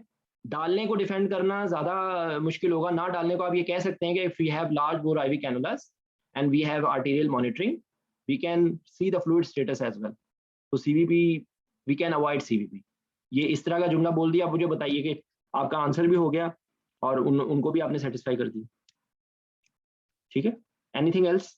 जी अतीक भाई, now some few words from you and then we will move on. Sir एक तो जो एमसीपीएस का वाइवा है सर, ये सारे एमसीपीएस के कैंडिडेट्स हैं ना? जी जी। अगर उसका वाइवा है तो उसमें सर जब मैं एमसीपीएस में अपीयर हुआ था उन्होंने सर मुझसे they have started from the anatomy plus function of the liver, ना कि लिवर के फंक्शन क्या है और कैलकुलेशन वगैरह थोड़ा बहुत पूछा था। फिर जो आपने सारी चीजें बताई हैं इसमें सारी की सारी चीजें, आपने एक चीज भी नहीं छोड़ी सर। इसमें ना एक चीज है सर, इसमें सिस्टरकोरियम जो है वो मतलब उसमें हम इस्तेमाल कर सकते हैं। मैं अभी मेरे दिमाग में आते आते मैं मिस कर गया हूँ, जो मेंटेनेंस के लिए सिस्टरकोरियम बेस्ट है, ठीक है। इसी तरीके से जिस तरह रोकोलोनियम सॉरी जो रेमिफेंटेनिल जो ओपियोइड्स में बेस्ट है। अच्छा, दूसरा सर एक और चीज है कि अगर एसाइटिस बहुत बड़ी हुई है और पेशेंट जो है ना उसको सांस लेने में मसला हो रहा है तो we can before giving anaesthesia we can tap, थोड़ा सा हम निकाल सकते हैं। हाँ, इसमें मैं आपकी बात से तायद करके मैं कहूंगा कि अगर कोई और सर्जरी है अदर देन लेप्रोटमी या अदर देन एब्डोमिनल, तो then you can definitely do this, ठीक है। अदरवाइज क्योंकि जब आप ओपन करेंगे ना एब्डोमेन को तो वो ऑटोमेटिकली ड्रेन हो जाएगी, तो आपको प्री ऑपरेटिवली उसको ड्रेन करने की जरूरत नहीं है। जब ड्रेन करें या बोल दें ये कोई गलत चीज नहीं है, मैं आपको एक्सप्लेन कर दिया है मैंने। जो सुन रहे हैं वो सुन लें ये बात कि ये जो अतीक का पॉइंट है ये बिल्कुल वैलिड है। एनी अदर सर्जरी आप ये करेंगे, any other surgery you will tap it and you will replace it because there will be sudden hemodynamic collapse because of it, ठीक है। ये इसका है जी असद, ये जी अतीक। ऐसा सर इसमें एक और थर्ड स्पेस लॉस होती है, उसके लिए आपने फ्लूइड का बंदोबस्त करना है और ब्लड अरेंज करना है क्योंकि कोगुलेशन प्रोफाइल में भी डिरेंज हो सकता है और काफी सारी मतलब हो सकती है। इसके अलावा सर एक आपने पैरास्टामोल का बोला, पैरास्टामोल आपने सही बोला, लेकिन इसमें सर अगर टॉक्सिक डोज जो है ना अगर मोस्टली 150 होती है, इसमें 70 होती है। तो 70 मैंने आपको वही बताया ना कि पैरास्टामोल, देखिए मेरी एक बात सुनिए, अगर आप ये इसमें आपको भी करेक्शन हो रही है, मैं इनकी भी करेक्शन कर रहा हूं। अगर आपने ब्लाइंडली बोल दिया ना तो मैंने उसके करेक्शन करके मैंने यही बताया है कि पैरास्टामोल आपने हवा में नहीं बोल देना, उसने कहना है कि paracetamol if we are giving you have to reduce the dose and duration because liver failure पे पैरास्टामोल टॉक्सिसिटी क्या ना कर। ये आपने जब इतना जुमला बोल दिया है तो अब वो एग्जामिनर आपसे काउंटर क्वेश्चन नहीं करेगा। अगर आपने हवा में बात की है तो एक तो आप भूल भी सकते हैं और आपका ये नेगेटिव, अगर कुछ एग्जामिनर होंगे वो इसी बात पे हो सकता है आपको फेल कर दें कि इसको यही नहीं पता कि लिवर फेलियर के अंदर पैरास्टामोल आपने एहतियात से देना, या लिवर फेलियर के अंदर एनसेड्स आपने नहीं देने या अवॉइड करने हैं या देने हैं, तो बहुत रिस्क वर्सेस बेनिफिट। देखें ये जुमले कुछ, viva is a diplomacy, viva is a politicians job. आपने साबित, आप अगर कोई बंदा भी सामने बैठा है तो आप साबित कर दें कि भाई ये बंदा तो नहीं है, इस एंगल से ये औरत लग रही है, और आप जिद कर दें और आप साबित कर दें कि भाई इस एंगल से फलानी जगह से इस बात को करते हुए या बंदा नहीं है औरत, ये आपने साबित कर दिया, आपका वाइवा पास हो जाएगा। और वाइवे में वो आपसे क्लोज एंडेड जुमलों को कोशिश करें जहां तक मुमकिन हो अवॉइड करें। ये अभी जो भी मैं सुन रहा था उसमें किसी ने कहा बेस्ट ऑप्शन है एपिड्यूरल। भाई क्यों आप अपने आप को क्लोज एंडेड, आपने जब बेस्ट ऑप्शन बोल दी, इमरान खान को क्यों सोल नाराज है? वो इतनी बड़ी बड़ी बातें करती हैं, उसको खुद बेचारे को ये पता ही नहीं है कि वो नहीं कर सकता था, तो अब उसको, हालांकि वो कोई बुरा नहीं है लेकिन फिर भी गालियां पड़ रही हैं वो इसी वजह से। तो वाइवे के अंदर भी अगर आपने क्लोज एंडेड जुमला बोल लिया तो आपने अपने लिए तबाही खुद ही मुख्तस कर ली है। आप ओपन रहें भाई, आप कहें कि there are different options, I will decide according to the history, examination, investigation, overall picture which is the best suitable technique for that patient. जीएबी भी करवा सकते हैं, एपिड्यूरल में भी करवा सकते हैं, स्पाइनल में भी करवा सकते हैं, जीए के साथ ब्लॉक लगा सकते हैं, स्पाइनल के साथ ब्लॉक पोस्ट ऑपरेटिव पेन के लिए लगा सकते हैं, कंबाइंड स्पाइनल एपिड्यूरल लगा सकते हैं, जीए के साथ एपिड्यूरल को पेन रिलीफ के लिए कर सकते हैं। There are so many. ये तो आपकी घर की खेती है, आपको पता होना चाहिए कि क्या करना है और क्या नहीं करना। आपको ये पता होना चाहिए कि मोबिलिटी का आपने उसको बताना है कि आप सर्जन से डिस्कस करेंगे कि उसका क्या प्लान है, कि अर्ली मोबिलाइजेशन चाहता है तो epidural is not a very good choice, क्योंकि उसके अंदर मोबिलिटी उसकी हैम्पर हो जाएगी, उसमें आप एडेक्टर कनाल ब्लॉक लगा दें। तो यानी कि आप जुमलों को प्ले करें, प्लीज प्लीज प्रैक्टिस करें, प्लीज प्रैक्टिस करें, क्लोज एंडेड जुमले ना बोलें। ठीक है जी अतीक। अच्छा सर, इसमें दो बाकी सर आपने माशाल्लाह बहुत तफसील से बता दिया। एक इसमें sir because of cirrhosis of liver आपका ड्रग अल्ट्रेशन होगी सर, ठीक है सर। और तीसरा सर ये कि जब आप इसको एचडीयू में पेशेंट को पहुंचाएंगे, एजी रेशियो डिस्टर्ब हो जाती है, ठीक है, फ्री ड्रग बढ़ जाती है, वॉल्यूम ऑफ डिस्ट्रीब्यूशन बढ़ जाता है, ठीक है, और जो है वो हाँ ये सारी चीजें, ठीक। और पोस्ट ऑपरेटिवली हिपैटिक एनकेफेलोपैथी में जाने के चांसेस हो सकते हैं। उसमें सर ये है कि सर आपने पेशेंट को मतलब जब आप इसको एचडीयू भिजवाएंगे, एटलीस्ट एचडीयू आपने भिजवाना है। अगर सर एचडीयू भिजवाएंगे तो उसको सब प्रॉपर रखेंगे और ऑक्सीजन पे रखेंगे ताकि जो है ना इसका सांस एफआरसी बढ़ जाए और सांस लेने में। अच्छा, ये क्वेश्चन जो मैंने पूछा था राशिद से कि एक्सट्यूबेशन क्राइटेरिया, क्यों इतने यार परेशान हो रहे हो आप? हर पेशेंट में एक्सट्यूबेशन क्या कब करते हैं? पेशेंट की कॉन्शियस लेवल इंप्रूव कर गई है, पेशेंट का न्यूरोमस्कुलर रिवर्सल हो गया है, पेशेंट के रिफ्लेक्सेस अच्छे आ गए हैं, पेशेंट जो है वो क्या नाम है उसका, आपने अगर एबीजीज का कर लें कि एबीजीज के अंदर पैरामीटर्स ठीक हैं और मैं अच्छी इंस्पिरेटरी एफर्ट आ रही है, तो आप उसको एक्सट्यूबेट कर देंगे, या साथ ही ऐड कर दें कि भाई बहुत ज्यादा इंट्राऑपरेटिवली हीमोडायनेमिकल इंस्टेबिलिटी नहीं हुई है, पेशेंट को 2 आइनोट्रोप नहीं चल रहे, पता लगा उसको आपने 10 ब्लड नहीं लगाए हैं, उसका इलेक्ट्रोलाइट इम्बैलेंस नहीं है, उसका एबीजीज उसके करेक्ट है, तो आप उसको एक्सट्यूबेट कर देंगे। ये हर पेशेंट के लिए यही है, ये लिवर के लिए स्पेसिफिकली नहीं है। कोई भी केस है, आपसे अगर वो पूछेंगे एक्सट्यूबेट करेंगे या नहीं करेंगे, तो आप कहेंगे कि we will evaluate at the end of the surgery what is the status. If patient is hemodynamically stable and there is no all patient is fulfilling extubation criteria, we will extubate. अगर नहीं होता तो आप उसको इंटुबेटेड भेज देंगे, बस बात खत्म। इसमें परेशान होने की क्या बात है? तो लिवर फेलियर के अंदर एक्सट्यूबेशन का कोई अलग से क्राइटेरिया थोड़ी निकल आएगा। Am I right? जी अतीक। माशाल्लाह सर पूरा कवर हो गया, माशाल्लाह सर, थैंक यू। ठीक है, तो डॉक्टर गुल बानो ने मुझसे पूछा था, गुल बानो है चली गई, हाँ, आपने मुझसे लिवर का पूछा था। लिवर की अब आपको समझ आ गई है। चाइल्ड बुक्स के बेस पे आप उसको डिसाइड करेंगे कि सिवियरिटी क्या है, उसमें से रिवर्सेबल चीजें एल्बुमिन कर सकते हैं, पीसीसी कर सकते हैं, ड्रेन कर सकते हैं, आप उसमें केयरफुल आप उसके अंदर कर सकते हैं ये चीजें। चाइल्ड बुक्स के हिसाब से उसको कोशिश आपकी ये होगी कि आगे पुश ना करें, ठीक है। अगर कोई इलेक्टिव सर्जरी है या जो है वो ऐसी सर्जरी है जिसके अंदर आप टाइम आप गेन कर सकते हैं, तो उसके अंदर आप उसको जो है वो मजीद चीजों को आप उसको मॉनिटर कर सकते हैं, ठीक है। तो ये उसकी चीजें हैं। बाकी हिपैटोपल्मोनरी सिंड्रोम, हिपैटोरीनल सिंड्रोम, पोर्टोसिस्टेमिक शंट्स जो है वो, और इलेक्ट्रोलाइट इम्बैलेंस, फ्लूइड प्रॉब्लम्स, ये आपका लिवर का है कि पेशेंट, खत्म बात। अब मुझे बताइए इसके अलावा आप आपसे क्या पूछेंगे? जी फ्लैपिंग ट्रेमर्स होते हैं सर इसमें, और कैपेट मोडुसी वो तो है। वो देखें, वो मैंने जो जुमला, अगर आपसे कोई डिटेल पूछेगा तो तब आप बताएंगे लिवर फेलियर के क्या सिम्टम्स होते हैं, लिवर फेलियर के क्या साइंस होते हैं, वही उसके अंदर जॉइंडिस आएगा, कैपेट मेडुसी आएगा, स्पाइडर नेवाई आएगा, हिस्ट्री के अंदर आपको हिमेलिना हेमाटोमेसिस की हिस्ट्री मिलेगी, आपको जो है वो ये जो आपने इवन जो बाइल सॉल्ट्स होते हैं उसकी वजह से स्क्रैच मार्क्स हो सकते हैं, ठीक है, क्लबिंग हो सकती है, और उसके अलावा साइनोसिस हो सकता है, जो पोर्टल सिस्टेमिक शंट होगा उसके अंदर वो जो होता है ऑर्थोपनिया ऑर्थोडियोक्सिया प्लेटिपनिया ऑर्थोडियोक्सिया, लेकिन ये एमसीपीएस में पूछे जाने के चांसेस कम है, ठीक है। जो आप एनाटॉमी बता रहे थे ना, वो बेसिकली क्वेश्चन ये है कि what is the functional unit of liver, ठीक है।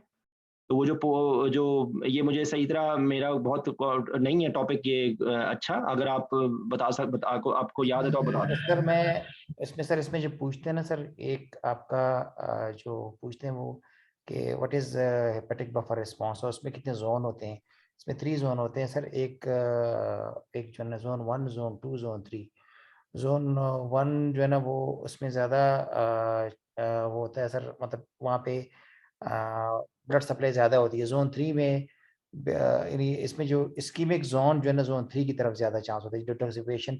इसमें सर जो है ना ये चीज़ एक पूछी जाती है। और दूसरी सर इसमें ना आप ब्लड सप्लाई उसकी हेपेटिक की क्या है, हेपेटिक की ब्लड सप्लाई सर वो है आपका 75% डुअल सप्लाई है। उसको हेपेटिक बफर रिस्पॉन्स को कहते होते हैं, मेरे ख्याल में इस तरह है कोई। उसमें ना सर ज़्यादातर सब जो ऑक्सीजन एक्सट्रैक्शन जो है वो दैट इज 50-50 होती है। और सर जो पोर्टल हाइपरटेंशन जो पोर्टल ब्लड सप्लाई है दैट इज 75%। अच्छा, मैं देखिए मैं आपको एक बात बताऊं अतीक, कि आप जो बता रहे हैं ना, ये इनका मैं आप क्योंकि इस वक्त बहुत सारे लोगों के भवों पे बल आने शुरू हो गए होंगे, परेशान होने शुरू होंगे, मैं आपको ये बता रहा हूँ कि देखें, एक जहन में रखें बात, वाइवे के अंदर किसी एक क्वेश्चन की वजह से आप फेल नहीं होते, ठीक है। अगर मिसाल के तौर पे कोई किसी को एनाटॉमी नहीं आती, ना परेशान हो, परेशान इस टाइम पे अपना मोरल को हाई रखना बहुत इंपॉर्टेंट है, ठीक है। यहाँ पे बहुत सारे लोगों ने मुझे कहा है कि हमसे अगर जवाब नहीं आया तो हम डिप्रेस हो जाएंगे। डिप्रेस होने का कोई, देखे बात असल में ये है कि you are not a baby. आप लोग कबूतर की तरह आंखें तो बंद कर नहीं सकते, वो वक्त तो आना है कि जब घंटी बजनी है और आपने एग्जामिनर के पास जाके बैठना है। तो आप अगर आपने परेशान होना है, घबराना है, प्रैक्टिकल लाइफ में सारे लोग हैं, क्यों आप लोग परेशान हो रहे हैं? घबराने की कोई ज़रूरत नहीं है। और इस टाइम पे एक्सपोज, देखें जो जवाब इस टाइम पे आप देंगे, आपको इसमें से कोई बातें याद रहेंगी ना इंशाल्लाह, ठीक है। बोलेंगे नहीं अगर ये पहले जी।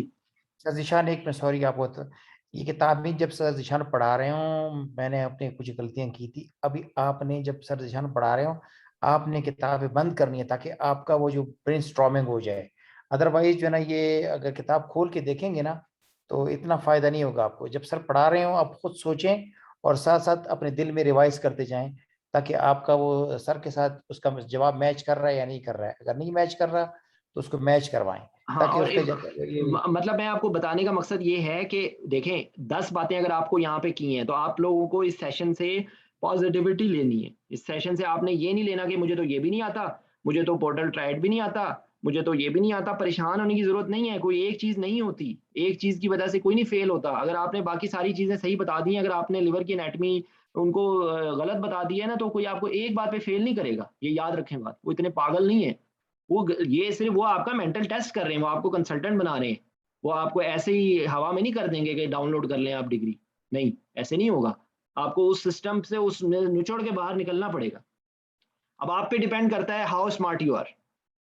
अगर आप लोग स्मार्ट हैं तो कोई मुश्किल नहीं है, यकीन करें, खुदा की कसम कोई मुश्किल नहीं है। एमसीपीएस के अंदर तो पक्की पक्की बातें हैं जो पूछी जाती हैं, उनके बाहर वो नहीं जाएंगे, नहीं आप परेशान होने। गायनी का अब आप प्रॉब्लम क्या देखें, कल हम लोगों ने गायनी ऑप्स के बारे में कुछ बात की थी, आज हम लोगों ने लिवर के बारे में बात की। एक मैं एक सिनेरियो अब करता हूँ डायबिटीज का, ठीक है। तो एक पेशेंट है, कौन जवाब देगा? 1 मिनट, वाईवे वाला खुरम आप देना चाहते हो? चलो शाबाश, खुरम बसरा। सर मैं ओटी में हूँ, केस करवा रहा हूँ एक प्लासेंटा ओके, एनीवन एल्स? अच्छा, और कौन करना चाहता है? नुसरत जवाब देना चाहती हो? सर कर ले। Okay, 55-year-old diabetic patient presented with fracture of tibia, ठीक है, 55-year-old known case of diabetes presented with fractured tibia. How will you evaluate and how will you give anesthesia to this patient?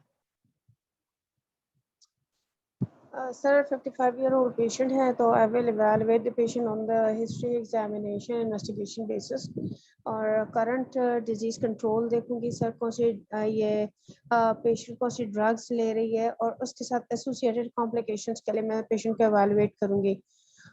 उसमें ये है कि diabetes में कौन सी complications आप देखेंगे? सर डायबिटीज में मैं कार्डिक स्टेटस देखूंगी उसका और कैसे देखेंगे इसका cardiac जो है status? तो सर Cardiac मैं status? सारा जो है तो सर ईसीजी करवाऊंगी, अगर इसी में फाइंडिंग मिलेंगी तो एको करवाऊंगी। इसके अलावा कोई कार्डियक इंसल्ट की हिस्ट्री भी ले लूंगी पेशेंट से कि कोई ऐसा इवेंट तो नहीं हुआ, कोई साइलेंट एमआई या कोई हॉस्पिटलाइज तो नहीं हुई पेशेंट उसकी वजह से। और इसके बाद जो है तो उसके साथ सर मैं उसका रीनल फंक्शन जो है तो यूरिया क्रिएटिन इलेक्ट्रोलाइट के बेसिस पे जो है तो वो एवेलुएट करूंगी क्योंकि सर इसमें मेरे लिए ड्यूरेशन ऑफ डिजीज बहुत इंपॉर्टेंट है। अगर पेशेंट जो है तो फॉर लॉन्ग टाइम है तो डेफिनेटली कॉम्प्लिकेशंस होंगी। और इसके अलावा जो है तो पेशेंट की autonomic neuropathy vasculopathy everything is important. तो इस केस में सर पेशेंट की जो है इसके अलावा डिफिकल्ट एयरवे का कंसर्न भी होगा मेरे लिए कि ग्लाइकोसाइलेशन ऑफ जॉइंट्स की वजह से। इसके अलावा इधर इनमें जियापेरेसिस होता है फुल स्टमक तो वो भी है और एसोसिएटेड अदर कॉमोर्बिडिटीज हाइपरटेंशन के लिए देखूंगी कि ये पेशेंट जो है हाइपरटेंसिव ना हो। और सर फिर जो है तो मैं जो है तो प्लान कैसे आपको इमीडिएटली ये इस सर्जरी के अंदर इस सर्जरी को करवाने के लिए आप उस टाइम पे क्विकली क्या क्या चीजें क्या क्या इन्वेस्टिगेशन आप फौरी तौर पे कर सकते हैं? सर फौरी में मैं जो है तो पेशेंट का शुगर लेवल देख सकती हूँ उस वक्त जो उसकी रैंडम शुगर है। इसके अलावा सर पेशेंट की ईसीजी में देख सकती हूँ और इसके अलावा यूरिया क्रिएटिन इलेक्ट्रोलाइट्स करवाऊंगी वो देखूंगी मैं। यूरिया क्रिएटिन इलेक्ट्रोलाइट्स कराने का टाइम है आपके पास? लेकिन सर अगर वो लेकिन सर इम्पोर्टेंट तो है ना ये ऑप्टिमाइजेशन के लिए। और ये है कि सर मैं जो है स्पेशली मैं फैट एम्बोलिज्म का रिस्क भी होता है लॉन्ग बॉन की वजह से। related to tibia fracture, would you like to see anything else? Sir ऑस्टियोआर्थर उस पे सर लॉन्ग बोन के फ्रैक्चर के हिसाब से सर मैं पेशेंट रिस्क पे है फैट एम्बोलिज्म के। सर ये पूछना चाह रहे हैं आप? फ्रैक्चर टिबिया के साथ कोई और चीज हो सकती है? टिबिया के साथ sir nerve. Can this be part of a polytrauma patient? Yes sir. Sir RTA का पेशेंट है सर, मुझे तो ये भी नहीं पता कि आपने आरटीए बताया क्या बताया। फ्रैक्चर टिबिया अगर आ गया है you have to evaluate other things. ठीक है? ओके सर पॉलीट्रॉमा के हाँ आपने बोलना तो है ना, एक लफ्ज आपने बोलना है, you have to say. अच्छा what are the choices of anesthesia? Sir choice of anaesthesia पहले तो ये है कि मेरी चॉइस होगी कि मैं इस पेशेंट को अगर रीजनल में करवा सकूं तो मैं पेशेंट को रीजनल में करवाऊंगी। अगर पेशेंट की कोई कंट्रा इंडिकेशन नहीं है तो फिर मैं स्पाइनल एपिड्यूरल की तरफ जाऊंगी, कंबाइंड स्पाइनल एपिड्यूरल की तरफ जाऊंगी। एंड एट लास्ट अगर मेरे पास कोई और ऑप्शन नहीं है तो फिर मैं जीए का ऑप्शन लूंगी इस पेशेंट के लिए। पेशेंट अगर इस पेशेंट को स्पाइनल लगाएंगे तो क्या क्या प्रॉब्लम्स हो सकती हैं? सर ये पेशेंट जो है तो इनमें स्विंगिंग ऑफ ब्लड प्रेशर हो सकता है और इसके अलावा अगर ये पेशेंट सपोज कोई हार्ट से रिलेटेड कोई एंटीकोगुलेंट ले रही होगी तो सर ब्लीडिंग का रिस्क हो सकता है। और इसके सर इनमें ब्लंटेड बैरल रिसेप्टर रिफ्लेक्सेस होते हैं तो सर ये sir swinging of blood pressure ये ज्यादा मेरे लिए रिस्की होगा। ओके तो फिर स्पाइनल ठीक चॉइस है फिर? सर मैंने आपको बताया पहले मेरी चॉइस होगी रीजनल एंड देन लेकिन सर जीए में भी जो है तो अपने रिस्क तो हैं उसके ना, डिफिकल्ट एयरवे का है, एस्पिरेशन का रिस्क है और अगर पेशेंट एसोसिएटेड कोमोर्बिडिटीज के साथ अगर कोई अच्छा, हार्ट पेशेंट है उसके लिहाज से भी इस पेशेंट के अंदर इंट्राऑपरेटिवली क्या क्या प्रॉब्लम्स हो सकती हैं? Intra operatively sir swinging of blood pressure इनमें हो सकता है। इसके अलावा इनकी जो डायबिटीज है जो है तो वो अनकंट्रोल होगी तो हो सकता है इंट्रा ऑपरेटिवली, या हाइपोग्लाइसीमिया भी हो सकता है, और हो सकता है कि मुझे रेगुलर इंसुलिन के टॉप अप कैसे देने आप इसका पड़े। ब्लड शुगर कैसे और कंट्रोल करें? इसमें सर डिपेंड करता है कि इसका प्री ऑप शुगर उसकी कितनी थी। अगर वो मोर देन 250 होगी तो फिर मैं इस पेशेंट को रेगुलर इंसुलिन पे कंट्रोल करूंगी। और अगर 250 नहीं होगी, अगर 250 अगर सर नहीं होगी तो सर मैं फिलहाल इसको लूज कंट्रोल की तरफ रखूंगी और इंट्राऑपरेटिवली मैं इसका ब्लड प्रेशर शुगर चेक करती रहूंगी। तो अगर वो 200 को क्रॉस करती है देन मैं दूंगी, अदरवाइज जो है तो अगर मैं रेगुलर इंसुलिन दे दूं सपोज 200 पे, किस रूट से देंगी? सर मैं इसको आईवी दूंगी। आईवी देंगी? कितनी देंगी? कितने? अगर मिसाल के तौर पे 300 ब्लड शुगर है तो आप उसको कितनी 300 देंगी? ब्लड शुगर है तो सर इसको मैं 150 से वो करूंगी तो sir 2 units. 2 units IV stat?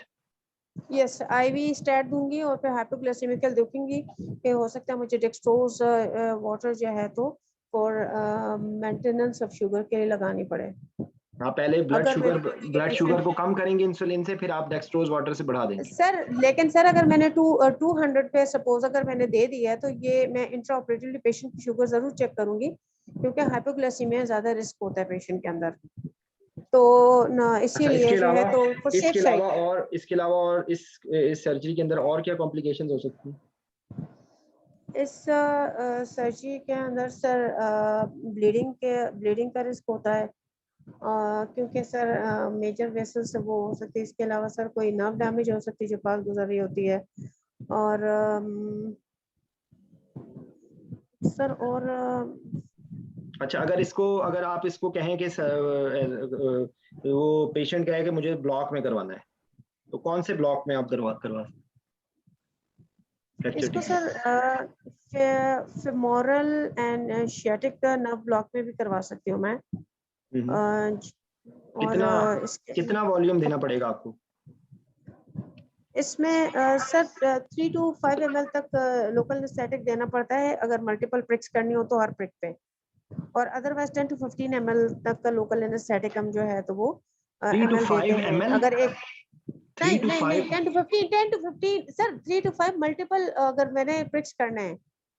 अगर सर मैंने सर मैंने अगर 2-3 जगह पे जो है तो लोकल एनेस्थेटिक जो है वो करना है, इन्फिल्ट्रेट करना है। ब्लॉक कहाँ पे लगाया जाता है? सर शियाटिक में सर मुझे सर मैं अभी ब्लॉक में एक्सप्लेन नहीं कर सकूँ, मैंने रिवाइज नहीं किया हुआ, लेकिन सर शियाटिक में जो है तो वो होता है लिबैट टेक्निक होती है ये सर। वो आपको सर्जरी तो करनी है टिबिया की, तो आपको फेमरल नर्व ब्लॉक क्यों करनी है? फेमरल नर्व के अलावा कोई ब्लॉक करनी होगी जरूरी?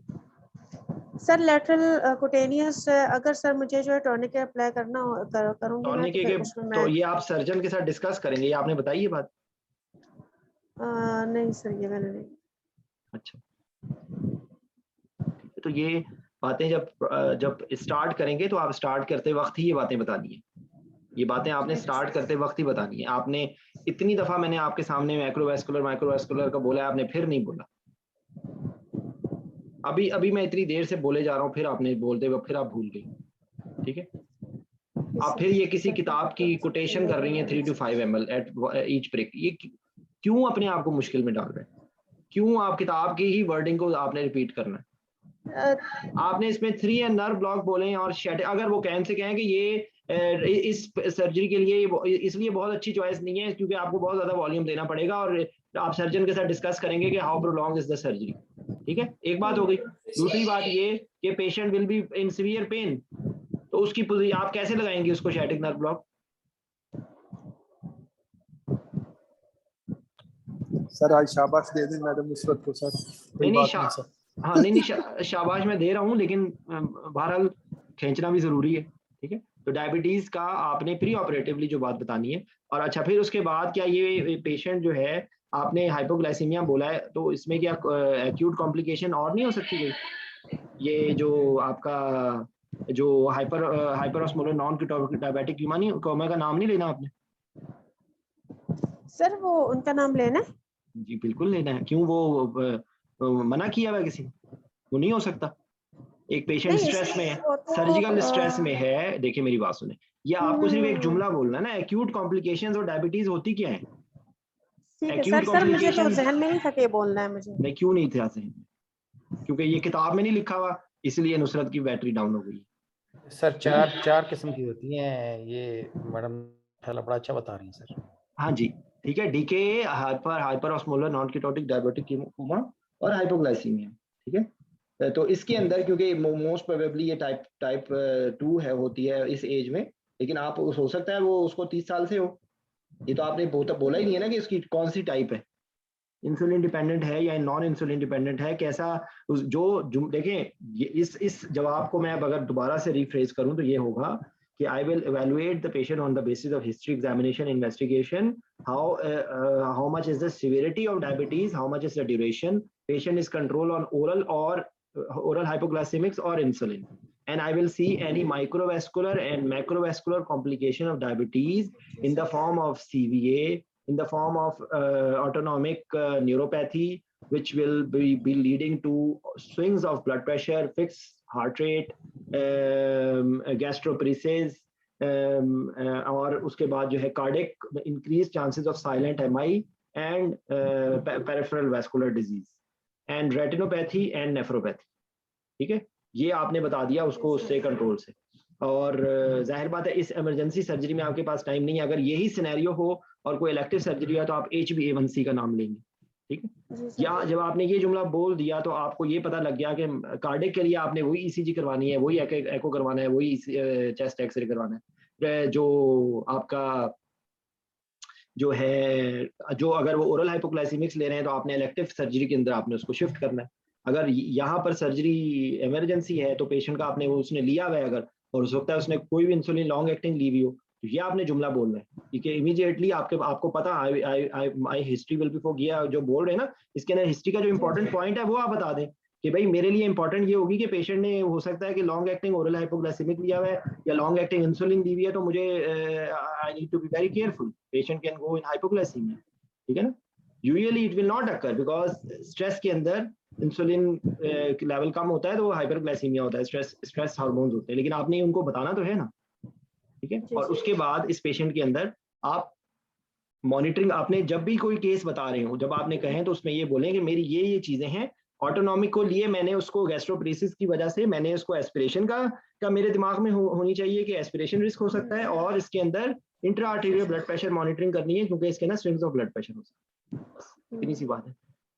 यूजुअली क्योंकि हम नहीं करते, स्पाइनल लगा के आप कभी आर्टेरियल प्रेशर मॉनिटरिंग नहीं करते, इसलिए आप वहां भूल जाएंगे, लेकिन आप बोल दें to be on safe side, if you have any doubt, आप डाउट में ना आ रहे हैं, इनसे कहें कि if patient history is warranting that patient has poor control of poor glycemic control, it is better to be on safe side, I will take invasive blood pressure to have a better control, ठीक है। Spinal के बजाय you should go for epidural because epidural will have a gradual, या अगर आप spinal लगा रहे हैं तो आप उनसे कहें कि मैं उसको यूनिलैटरल कर दूंगी ताकि उसका हीमोडायनेमिक रिस्पॉन्स कम आए। आ गई समझ बात? जी सर। तो ये बातें बतानी है सिर्फ, बाकी सारी बातें इसमें सर एक क्वेश्चन आ रहा था ज़हन में। जी हसन भाई। कि सर ये जो बात हो रही है कि लॉन्ग एक्टिंग पेशेंट ने दिया हो, मैं कह रहा अगर तो ये इलेक्टिव है केस तो फिर तो हम इसको वही रात को शिफ्ट कर रेगुलर पे ही करेंगे। देखें हाँ, इलेक्टिव के लिए मैं यहीं पे आपको इस सवाल का जवाब दे देता हूँ क्योंकि वो लोग आपसे ग्लाइसेमिक कंट्रोल के बारे में पूछते हैं। इसमें ये है कि इसमें आपने ये देना है कि long acting should be converted into short acting, ठीक है। Oral should be converted into insulin, subcutaneous से बेहतर है कि आप उसको IV पे दे दें। आप उसका ब्लड शुगर चेक करेंगे प्री ऑपरेटिवली, अगर उसका ब्लड शुगर जो है वो 180 से कम है तो आप उसको नहीं देंगे, अगर 180 से ज़्यादा है तो हाफ डोज देंगे जो उसकी नॉर्मल डोज बनती है। उसके बाद आपने intraoperatively half hourly to 1 hourly आपने ब्लड शुगर मॉनिटर करना है। आप अगर आपको इंसुलिन देना है तो it is better to give in infusion rather than bolus और subcutaneous because you will be controlling it better in a better way. कुछ हॉस्पिटल्स के अंदर प्री फॉर्म मिक्सचर आता है जिसके अंदर ब्लड शुगर के लेवल के हिसाब से वो उसका रेट होता है, जिसके अंदर इलेक्ट्रोलाइट्स भी होते हैं, डेक्सट्रोज भी होता है, वो एक कॉम्बिनेशन होता है, एक बैलेंस्ड एक सोल्यूशन होता है, ठीक है, इसके अंदर इंसुलिन भी होती है, इलेक्ट्रोलाइट्स भी होते हैं, तो वो आपको उसके ऊपर रेट मेंशन किया हुआ होता है कि इतने से इतनी ब्लड शुगर होगी तो आपने इतने रेट पे चलानी है, इतने से इतनी ब्लड शुगर होगी तो आपने इतने रेट पे चलानी है, ठीक है। एक ये तरीकाकार है। दूसरा तरीकाकार ये है कि आप उसको जितनी आप उसकी 300 से आप डिवाइड करें और जितने यूनिट्स बनते हैं आप उसको उतने रेट पे चला दें और हाफ आवरली टू 1 आवरली आप ब्लड शुगर मॉनिटर करें, और साथ आपने अगर यूनिट आउटपुट साथ उसके आ रहा है तो आप उसका एबीजीज कर लें ताकि आपको पोटेशियम का लेवल पता चले, ठीक है, और अगर पोटेशियम कम है तो आप उसको रिप्लेस कर लें। ये बात हो गई। और उसके बाद अगर वो आपसे एल्बर्टी रजीम पूछ लें तो मैंने तो लानत भेज दी है उस रजीम के ऊपर, तो मैं तो कभी भी नहीं देखता, मुझे याद नहीं है, लेकिन आप लोगों से क्योंकि वाइवे में पूछी जा सकती है तो आप याद रखें, फर्स्ट गो में बताने की जरूरत नहीं है। उनसे कहें कि ये एक बहुत कॉम्बरसम रजीम है तो nobody use it usually, but ये है, जब तक आपसे वो खुद से ना पूछें। ये आंसर सिंपल है। डायबिटीज के कंट्रोल में इंपॉर्टेंट बात क्या है, जैसे आपने बताया लॉन्ग एक्टिंग को आपने शॉर्ट एक्टिंग में कन्वर्ट कर देना है, सबकुटेनियस है या ओरल है तो आपने उसको आईवी पे कन्वर्ट कर देना है, और आपने हाफ आवरली टू 1 आवरली करना है। कोई भी रजीम यूज कर सकते हैं, इन्फ्यूजन में भी दे सकते हैं, आईवी देना है आपको, बेहतर है आईवी, क्योंकि सबकुटेनियस कॉन्ट्राइंडिकेटेड नहीं है। फिर मैं आपको बता रहा हूँ आईवी शुड बी प्रेफर्ड। ये जुमला आपने जब बोल दिया ना, IV preferred because of more predictable response. Subcutaneous के अंदर एब्जॉर्प्शन का response during anaesthesia different variable हो सकता है, ठीक है। तो ये इसका है डायबिटीज के मामले में। और जहन में रखें बात, ऑटोनॉमिक न्यूरोपैथी, पोस्चरल हाइपोटेंशन की हिस्ट्री, उसके साथ आपने जो है ना वो गैस्ट्रोपरेसिस की हिस्ट्री, उसके बाद आपका जो है वो आपकी जो है ना आप सस्पेक्ट करेंगे कि स्विंग्स ऑफ ब्लड प्रेशर हो जाएंगे, आर्टीरियल लाइन बोल दिया, ठीक है। और आप ये कह सकते हैं कि अगर आपको कोई बहुत ज्यादा अनस्टेबल पेशेंट है तो आप उसके अंदर एटोमिडेट यूज करें ताकि उससे कार्डियक डिप्रेशन ना हो, हीमोडायनामिकली इंस्टेबल होगा। मगर साथ बोल के उनसे कहें कि because it causes with single dose it causes adrenal suppression, so you have to evaluate risk versus benefit. ये आपने जुमला बोल दिया। अगर आपको जीए देना पड़े तो आप ये बातें बता दें, अगर आपने स्पाइनल एपिड्यूरल और रीजनल ब्लॉक बताना है तो आप ये बातें बता दें। ये है इसमें सात चीज। अच्छा, जो एक और चीज आपने जब शुरू करना है तो आपने ये बोलना है कि in addition to everything we will evaluate कि what was the mode of injury, why, how this happened. तो आप ये एक जुमला, सिर्फ इतना जुमला सा याद कर लें कि ट्रॉमा कभी भी आइसोलेटेड नहीं होता है, ट्रॉमा के अंदर मल्टीपल ट्रॉमा हो सकता है। उन्होंने अगर आपको नहीं बताया तो आप उसमें अगर एक जुमला बोल देंगे तो this will give you a plus कि आपका कॉन्सेप्ट क्लियर है and you are a careful anaesthetist, ठीक है।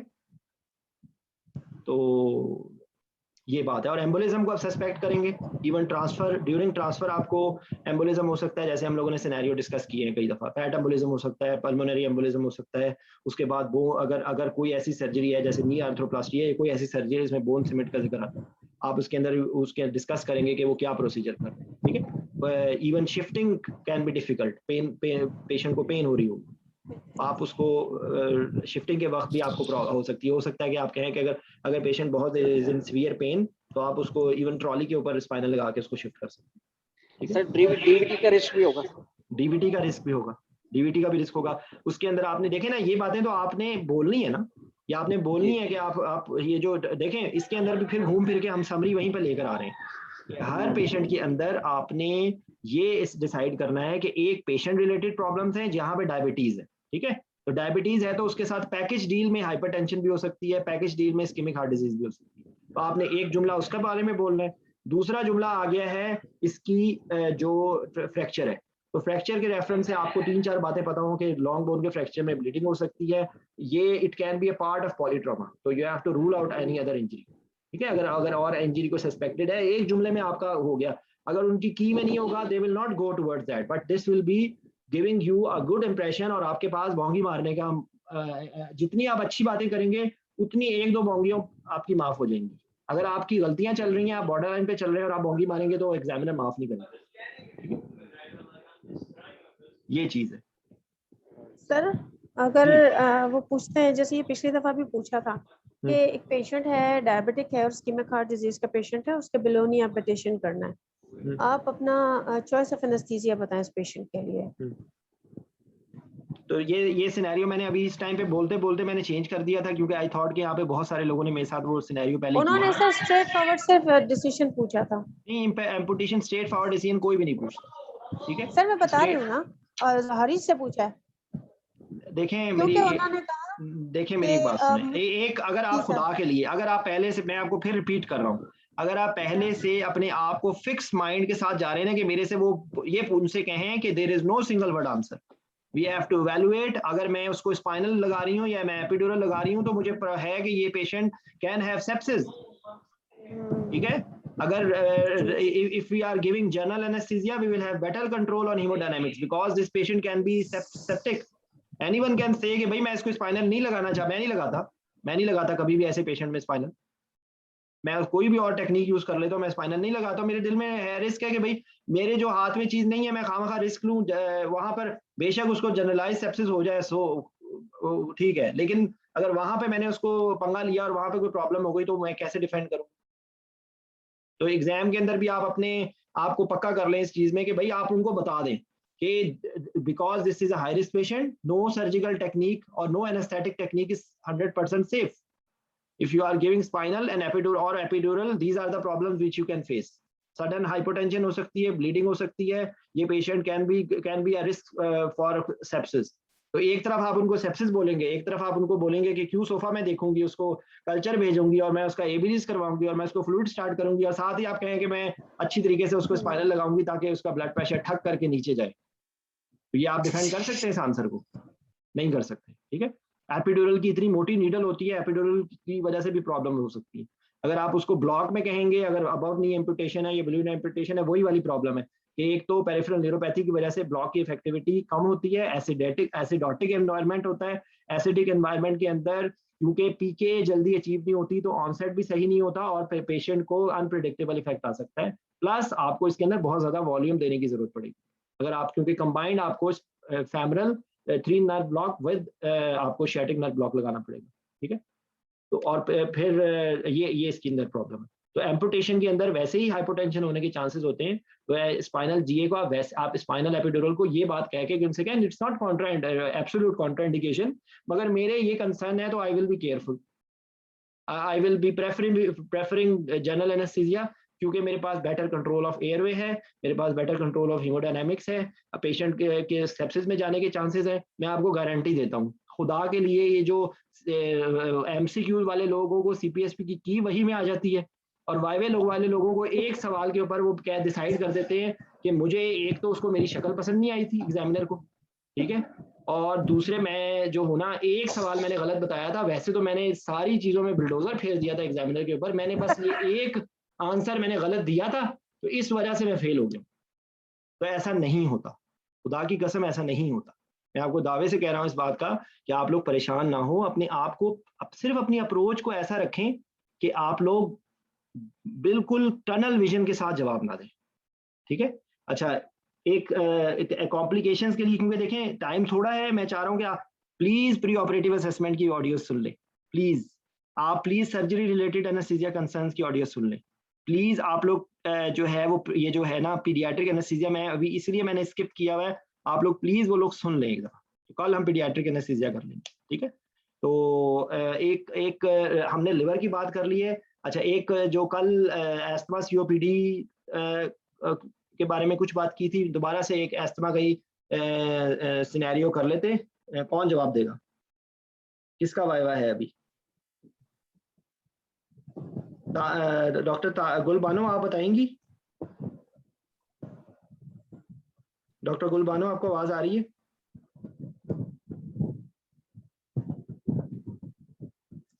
सर मुझसे पूछ लें। और कोई अगर वॉलंटियर नहीं है तो फिर आपसे पूछ लेते हैं। डॉक्टर इरम सर मुझसे पूछना सर। जी सर मैं चले सर मेरे से पूछ। एक मिनट, चले हसन भाई अगला क्वेश्चन आपसे पूछ। एक पेशेंट है, known case of asthma है, that patient is presented in emergency with severe respiratory distress, okay, so how will you evaluate and what will you do? जी डॉक्टर इरम। सर पेशेंट तस्वीर एस्थमा है और emergency में आया था, जो क्वेश्चन समझ नहीं आई। जी पेशेंट जो है ना वो यंग पेशेंट है, नॉन एस्थमेटिक है, ठीक है, वो इमरजेंसी में प्रेजेंट किया है विद रेस्पिरेटरी डिस्ट्रेस, ठीक है, तो how will you evaluate and what will you do? I evaluate the patient by history and examination and investigation. और पेशेंट की मैं मतलब कितनी देर से इसको इस्तेमाल है, पहले भी कोई टेस्ट हुआ है कि नहीं हुआ, पहले कोई आईसीयू में एडमिशन हुआ कि नहीं हुआ, और मेडिसिन कौन सी ले रहा है इसमें, और उस मेडिसिन पे इसको इफेक्टिव है कि नहीं है। और अभी पेशेंट की सीवियर कंडीशन है तो उसमें अगर पेशेंट खुद उसकी देख सकता तो ठीक है, नहीं तो फिर उससे डायरेक्टली से पूछूंगी तो वो दवाइयाँ कौन सी ले रहा है, और पहले कभी इसका एडमिशन हुआ है आईसीयू में, कभी मैकेनिकल मेडिकल तो नहीं हुई। फिर उसकी मैं उसकी इन्वेस्टिगेशन देख लूँगी और उसमें आप ये साथ साथ कोई इमीडिएटली आपको कोई काम करने की जरूरत होगी? Would you like to do something immediately? Call for help है, मैं कॉल फॉर हेल्प है, और management and resuscitation both will be go by side by side. ठीक है, क्या करेंगे आप? और ऑक्सीजन लगा देंगे? सर मैं प्रॉपर करूंगी, 100% ऑक्सीजन लगाऊंगी, और फिर उसको मैं जो ब्रोंकोडायलेटर दे सकती हूँ पेशेंट की, और इन्वेस्टिगेशन में से मैं उस टाइम पे कौन सी इन्वेस्टिगेशंस आपको इमीडिएटली करवानी चाहिए? सर मैं इसकी इन्वेस्टिगेशन पल्मोनरी फंक्शन टेस्ट पे करवा लूंगी, उसमें पीक एयर फ्लो देखूंगी। Pulmonary function test bed side होते हैं? बेड साइड किए जाते हैं पल्मोनरी फंक्शन टेस्ट किसी अच्छी तरह से? हाँ नहीं sir. Peak expiratory flow rate क्या होता है? Sir peak expiratory flow rate देख लेंगे, जब लेस देन 33% है या मोर देन 50% है तो पेशेंट। अच्छा, उससे पहले कोई और इवैल्यूएशन होगी टेस्ट कराने से पहले? ये पेशेंट रिस्पिरेटरी डिस्ट्रेस में है, would you like to do something else? नहीं, आप उसको इवैल्यूएट कैसे करेंगे? आप इस पेशेंट को इवैल्यूएट कैसे करेंगी?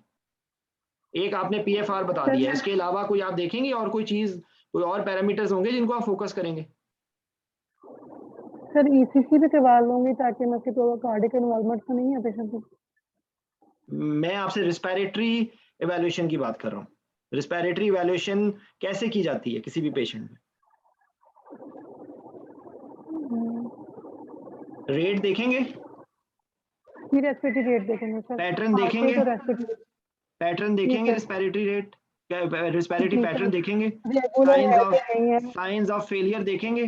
साइंस ऑफ एक्स्ट्रा जो रिस्पिरेटरी जो मसल्स हैं जो आप देखेंगे कि उसको स्वेटिंग तो नहीं हो रही, उसको कोई सुप्राक्लैविकुलर या इंटरकोस्टल रिसेशन तो नहीं हो रही, नेजल फ्लेयरिंग तो नहीं हो रही, ये सारा बताना है आपने। ठीक है, जो किसी भी पेशेंट की रिस्पिरेटरी एवैल्यूएशन, ये सारी बातें हम लोगों ने डिटेल से डिस्कस की हैं प्री ऑपरेटिव एवैल्यूएशन वाले में।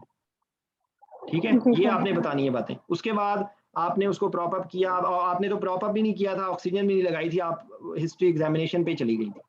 ठीक है, तो आपने उसको ये बोलना है कि this is emergency condition, I will immediately start managing on the basis of airway breathing circulation, I will see the conscious level of the patient। आप उसको हाई फ्लो से ऑक्सीजन लगा देंगे, you will start nebulizing, you will at the same time you will evaluating on the basis of from any उसके attendance से या उसकी history आप लेंगे कि भाई उसकी क्या थी, क्या उसके प्रीसीडिंग फैक्टर्स क्या थे, क्या हुआ था, क्या वो ले रहा था, और अब क्या हुआ है कि ये एक्सरसर्बेशन हो गई। ठीक है, तो उसके अंदर आपने कौन कौन सी नेबुलाइजेशन करनी है, कौन कौन सी दवाइयों से नेबुलाइज करेंगे? साल्ब्यूटामोल से कर लेंगे, हम नेबुलाइज कर लेंगे। Okay, what else? सर अगर उससे फर्क नहीं पड़ा तो साथ में हम स्टेरॉइड भी ऐड कर सकते हैं, और साथ में इप्राट्रोपिन ब्रोमाइड एंटीकोलिनर्जिक भी दे देंगे। साल्ब्यूटामोल का मैकेनिज्म ऑफ एक्शन क्या होता है? सर ये ब्रोंकोडायलेटर करेगा। किस तरह ब्रोंकोडायलेट करेगा? सर हाइपोकलीमिया के साइड इफेक्ट में आते हैं। देखें, और ये what is the mechanism of action of salbutamol? Sir beta 2 agonist करेगा। बीटा 2 एगोनिस्ट है, ठीक है ना? जो सवाल जो पूछा जाएगा उसका जवाब देना है। वहां पर भी आप ये बल्कि जुमला इस तरह बोलें, beta 2 agonist salbutamol to have smooth muscle, bronchial smooth muscle relaxation. ठीक है, और क्या इसके साइड इफेक्ट क्या होते हैं साल्ब्यूटामोल के? हाइपोकलीमिया होता है, और हाइपोग्लाइसीमिया भी इसमें होता है, और ये इंपॉर्टेंट है या इसके अलावा कोई ज्यादा इंपॉर्टेंट है? एनेस्थेटिस के लिए सबसे इंपॉर्टेंट चीज क्या है इसका साइड इफेक्ट? इससे टैकीरिथमियाज होती है, टैकीकार्डिया होता है, टैकीकार्डिया और ट्रेमर्स होते हैं, ठीक है ना। उसके बाद जो दूसरा आप इब्राट्रोपियम बताया, उसका क्या मैकेनिज्म ऑफ एक्शन होता है? पेशेंस कम करेगा। इब्राट्रोपियम का मैकेनिज्म ऑफ एक्शन क्या है? एंटीकोलिनर्जिक, एंटीकोलिनर्जिक है, ठीक है। स्पेसिफिकली यहाँ पर एंटीकोलिनर्जिक के साथ इसके लिए स्पेसिफिकली क्या लफ्ज यूज करना चाहिए? वहां पे कोलिनर्जिक तो दो तरह के रिसेप्टर्स होते हैं ना, यहाँ पर कौन से रिसेप्टर्स होंगे? Anticholinergic muscarinic receptor. मस्क्रीनिक, तो एंटी मस्क्रीनिक बोलें तो ज्यादा बेहतर है, ठीक है। अच्छा, उसके बाद स्टीरॉयड का क्या होगा मैकेनिज्म ऑफ एक्शन? स्टीरॉयड का क्या रोल होगा? स्टीरॉयड आप ओरल देंगे, आईवी देंगे, नेबुलाइज करेंगे? नेबुलाइज भी दे सकते हैं, इनहेलर भी दे सकते हैं इसमें, और आईवी भी दे सकते हैं पेशेंट को। आप क्या करेंगी? सर मैं इनहेलर में दूंगी। इनहेलर में देंगे, अच्छा ठीक है। अच्छा, उसका इफेक्ट कितनी देर में आएगा हाइड्रोकोर्टिसोन का? हाइड्रोकोर्टिसोन का सर 30 मिनट्स में। ओके, अच्छा मुझे ये बताएं कि अब आपने दिया है उसको ट्रीटमेंट, अब आप उसको फर्दर कैसे इवैल्यूएट करेंगे कि पेशेंट जो है वो इम्प्रूव कर रहा है या नहीं इम्प्रूव कर रहा है, कैसे उसको इवैल्यूएट करेंगे? सर उसकी चेस्ट में होगी, ब्रोंकोडायलेटेशन उसकी बेहतर हुई है, तो उसमें और सीवियरिटी कम हो गई पेशेंट की। I am sorry sir severity asthmatic attack की सीवियरिटी कम हो जाएगी ना। सीवियरिटी कम कैसे पता चलेगा आपको? Sir peak expiratory flow rate देखेंगे, और पीक एक्सपिरेटरी सिंपल चीज पहले बता के अगर जाएंगे आप देखेंगे ओवरऑल पेशेंट की कंडीशन इंप्रूव करेगी, रिस्पिरेटरी रेट इंप्रूव करेगा, एफर्ट इंप्रूव होगी, ठीक है। और साथ आप उसको पीक एक्सपिरेटरी फ्लो रेट कर लेंगे, साथ आप उसमें एबीजीज भी बोल सकते हैं, ठीक है। अच्छा, उसके बाद किन कंडीशंस में क्या ऐसी सिचुएशन होगी कि आपको एडमिट करना पड़ेगा?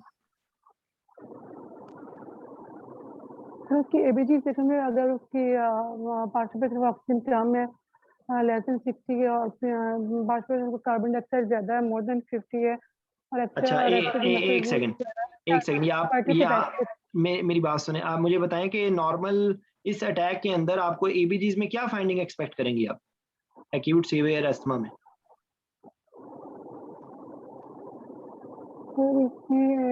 बास टाइम तो नॉर्मल PCO2 आ रही होती है, 5% कार्बन डाइऑक्साइड। क्या आ रही होती है? PCO2 कितनी तक एक्सपेक्ट करेंगे आप? सर कई दफा नॉर्मल आ रही होती है, लेस देन 50 आ रही होती है पेशेंट को। 50 नॉर्मल होती है PCO2? नहीं सर 45, 35 to 45। तो इसके अंदर कितनी होगी? सर नॉर्मल भी हो सकती है और लेस भी हो सकती है, अगर हाइपरवेंटिलेट कर रहा है पेशेंट को। हाँ जी, तो ये आंसर है इसका। अब नुसरत भी 70 लिख रही है। एस्थमा के पेशेंट में 70 अगर हो गया ना तो वो मरने के करीब है। एस्थमा के पेशेंट में CO2 नार्कोसिस बता रही हूं। नहीं, CO2 नार्कोसिस ना बताओ ना आप। जो एस्थमा के पेशेंट के अंदर CO2 usually is low, asthmatic attack में लो, इवन अगर ये नॉर्मलाइज हो गई है तो it's a sign of impending failure, ठीक है। अगला एक दो theoretical question, what is difference between acute severe asthma and life threatening asthma? Sir acute severe asthma, life threatening asthma में पीक एक्सपिरेटरी फ्लो रेट देखेंगे। दूसरी बात ये कि जो लाइफ थ्रेटनिंग अस्थमा है उसमें पेशेंट वन ब्रेथ में सेंटेंस नहीं बोल सकता, और उसमें जो सीवियर अस्थमा में साइलेंट चेस्ट होती है, और पीक एक्सपिरेटरी फ्लो रेट जो है उसमें लेस देन उल्टा बता रही है, उल्टा बता रही है। लाइफ थ्रेटनिंग अस्थमा के अंदर पेशेंट इज अनएबल, क्या नाम है इसका, patient is having silent chest. जो एक्यूट सीवियर अस्थमा होता है उसके अंदर patient is unable to complete one sentence, ठीक है। और उसके अंदर टैकीकार्डिया हो रहा है और पेशेंट नर्वस है। और जो लाइफ थ्रेटनिंग है या नियर फेटल अस्थमा है, दो जगहों पे इसको सेपरेट करके लिख दिया गया है। वो नियर फेटल और लाइफ थ्रेटनिंग तकरीबन मिलती जुलती चीजें हैं, लेकिन नियर फेटल होगा कि उसके अंदर पेशेंट अनकॉन्शियस हो जाएगा, पेशेंट के अंदर हाइपोटेंशन होनी शुरू हो जाएगी, को कार्डियक इवेंट हो सकता है, पेशेंट कोलैप्स हो जाएगा। तो ये सर ये इसने लिखा है डॉक्टर नुसरत ने पुलर वर्ड, ये क्या चीज है? आई डोंट नो, मुझे नहीं पता। मैडम नुसरत जरा बताएंगे पुलर वर्ड क्या चीज है? ओके, मैं भी बता देती है वो। अच्छा ठीक है, तो ये इसके अंदर चीज है, ठीक है। ठीक है सर। तो एस्थमा, अच्छा कुछ एसोसिएटेड क्वेश्चन है वो डिफरेंट जगहों पे पूछ सकते हैं। What is asthma? Sir asthma is a airway disease irreversible loss of airway limitation with the hyperactivity देखें, of airway with या इरम आप सही बता रही हैं। देखो आप रट्टा क्यों इंग्लिश में बताओ, आप उर्दू में बताओ। आपको वहां पर कोई आइल्स का एग्जाम देने नहीं जा रहे आप लोग, क्या आप वहां पे ब्रिटिश एक्सेंट के अंदर इंग्लिश बोलने की कोशिश कर रहे हैं? No need to speak in English, आप वहां पे उर्दू में बता दें भाई। क्यों उर्दू में, इंग्लिश में गलत बताने से उर्दू में सही एक्सप्लेन करना बेहतर है। एस्थमा क्या होती है, क्या एस्थमा को क्या है? hyperactivity of airway with or increased secretions and with combination of cough, dyspnea and bronchospasm with certain stimuli. नहीं, अच्छा एस्थमा की में और सीओपीडी में क्या डिफरेंस होता है?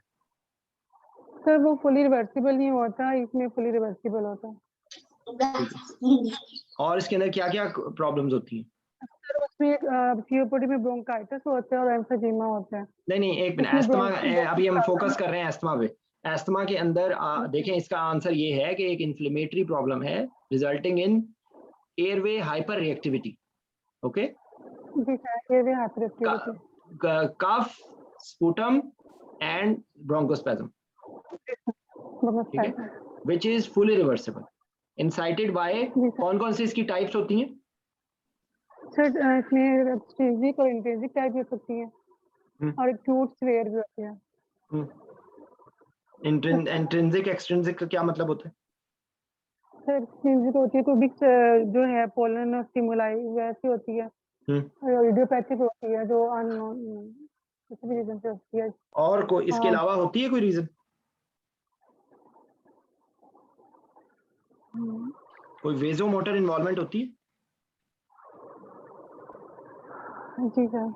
वो क्या होती है? सर कोल्ड एक्सरसाइज वगैरह से जो होती है। कोल्ड एक्सरसाइज होती है ना, तो एलर्जिक होती है, नॉन एलर्जिक होती है। सिंपल, आपने इतना उसको क्यों कॉम्प्लिकेट कर रहे हैं? ठीक है, या उसके अंदर एलर्जी की हिस्ट्री होती है या नॉन एलर्जिक होती है। ठीक है, एलर्जिक जो है वो आईजी मीडिएटेड होती है। जब भी कोई सस्पेक्टेड आता है तो उसकी वजह से इन्फ्लेमेटरी रिस्पॉन्स होता है, ल्यूकोट्राइन्स रिलीज होते हैं, हिस्टामिन रिलीज होती है, तो उसकी वजह से ब्रोंकोस्पैज्म होता है, इंक्रीज सिक्रीशंस होती है, इन्फ्लेमेटरी रिस्पॉन्स आता है। ठीक है सर। तो इसका मैनेजमेंट भी एक होता है एक्यूट, इसका मैनेजमेंट होता है मेंटेनेंस होता है। मेंटेनेंस के लिए कौन कौन सी दवाइयां यूज की जाती हैं एस्थमा की? सर मेंटेनेंस के लिए ऐसे ब्रोंकोडायलेटर्स दे रहे होते हैं हम। मेंटेनेंस के लिए ब्रोंकोडायलेटर होते हैं या मेंटेनेंस के लिए कुछ और चीजें पहले ज्यादा इंपॉर्टेंट होती हैं? सर वो मेंटेनेंस के लिए स्टेबलाइजर देते हैं। देखें, मेंटेनेंस के लिए स्टीरॉयड, मेंटेनेंस के लिए ल्यूकोट्राइन एंटागोनिस्ट, और मेंटेनेंस के लिए जो है वो मास्ट सेल स्टेबलाइजर। ठीक है, in addition to that long acting bronchodilators like आपको सैलमेट्रॉल होता है जो सैल्ब्यूटामॉल की तरह ही होता है, लॉन्ग एक्टिंग होता है। ठीक है, या आपका जो आपकी वो होती है थियोफाइलिन वाले group, aminophylline, theophylline, phosphodiesterase inhibitor. ठीक है, बस ये इतना सा आंसर। एस्थमेटिक पेशेंट को अगर आपने एनेस्थीसिया देना होगा तो उसके अंदर क्या चीज एहतियात करनी है? सर इसमें डीप एनेस्थीसिया करके देंगे, कोई भी स्टिमुलेंट से मैनिपुलेशन से इसको ब्रोंकोस्पैज्म एक बात हो गई और दूसरी बात इरिटेंट हमने जो इनहेलेशन एजेंट्स है वो यूज नहीं करने पेशेंट को। लाइक कौन सा नहीं यूज करना, कौन सा यूज करना? डेस्फ्लोरेन नहीं करना सर। डेस्फ्लोरेन नहीं करना। अच्छा मुझे बताएंगे डेस्फ्लोरेन और isoflurane through out surgery problem है या सिर्फ इंडक्शन के वक्त प्रॉब्लम है? सर सिर्फ इंडक्शन के वक्त प्रॉब्लम है आज, तो फिर इनका बाद में हम दे सकते हैं। बाद में क्यों दे सकते हैं? क्या क्या वोलेटाइल एनेस्थेटिक की क्या ऐसी फीचर होती है जिसकी वजह से आप उनको उनका एडवांटेज होता है एस्थमेटिक पेशेंट में?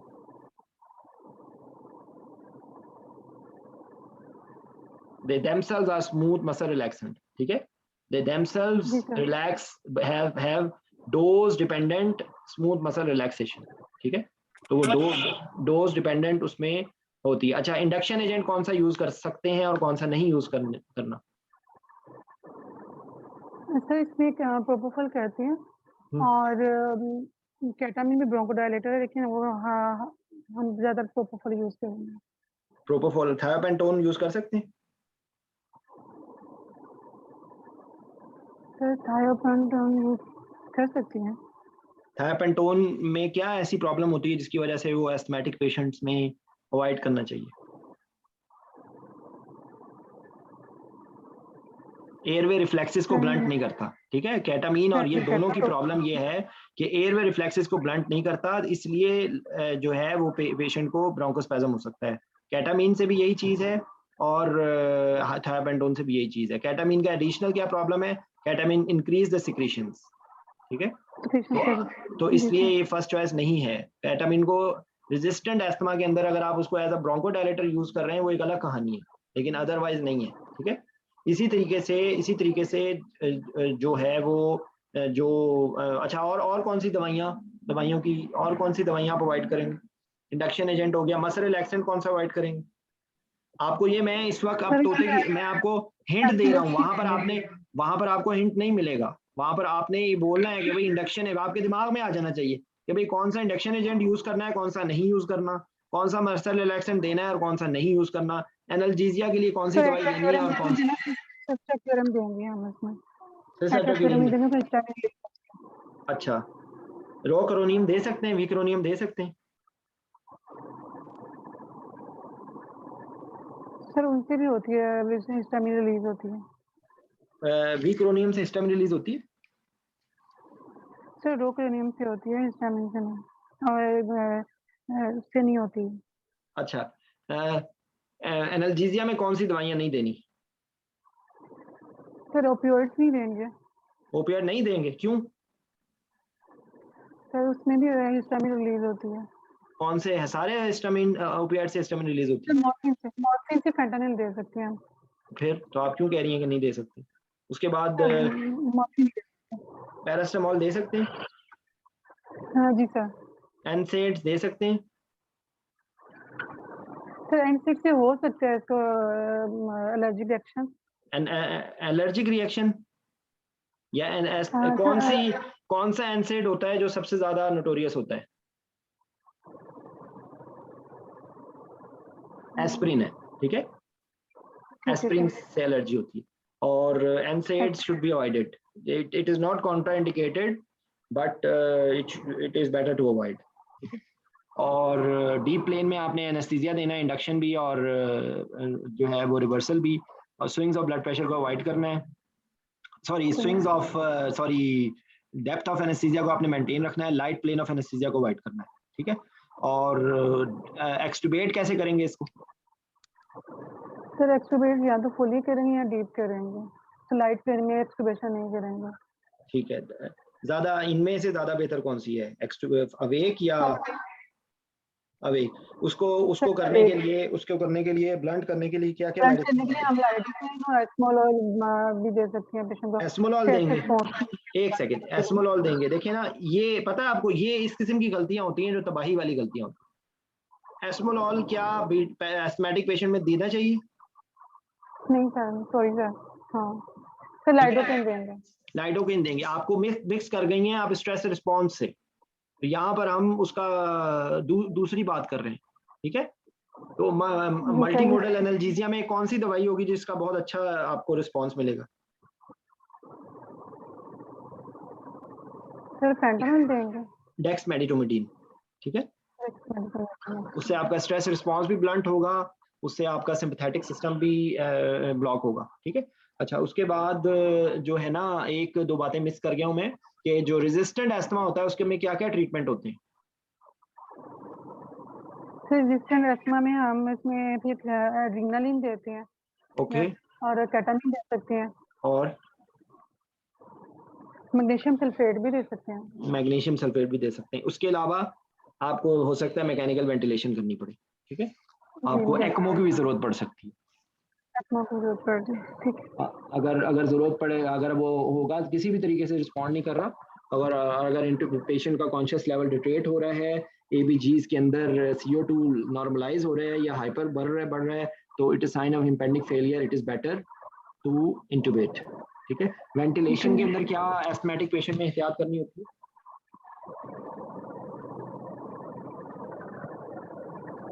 तो इसका टाइडल वॉल्यूम और रेस्पिरेटरी रेट और बैरोट्रोमा से बताना होता है basically.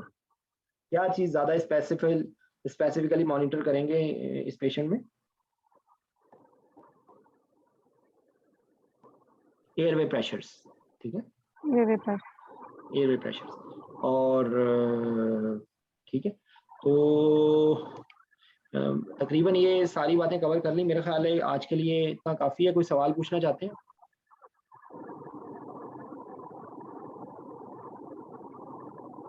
Any questions? Sir choice इसमें जो है एक क्वेश्चन था कि मेप्रिडीन, हाँ जी, वो भी कंट्राइंडिकेशन होगी ना उसमें? मेप्रिडीन क्यों कंट्राइंडिकेशन? पैथिडीन क्यों कंट्राइंडिकेशन? नहीं, एज एनाल्जेसिया के तौर पर तो नहीं लेंगे ना?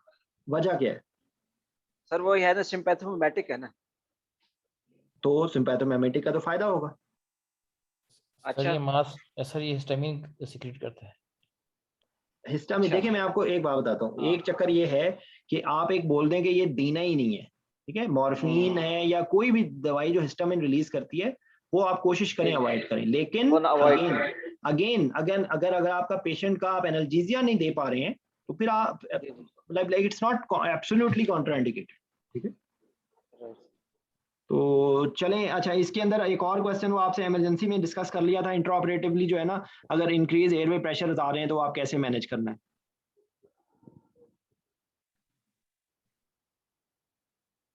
यानी एयरवे प्रेशर ज्यादा आ रहे हैं।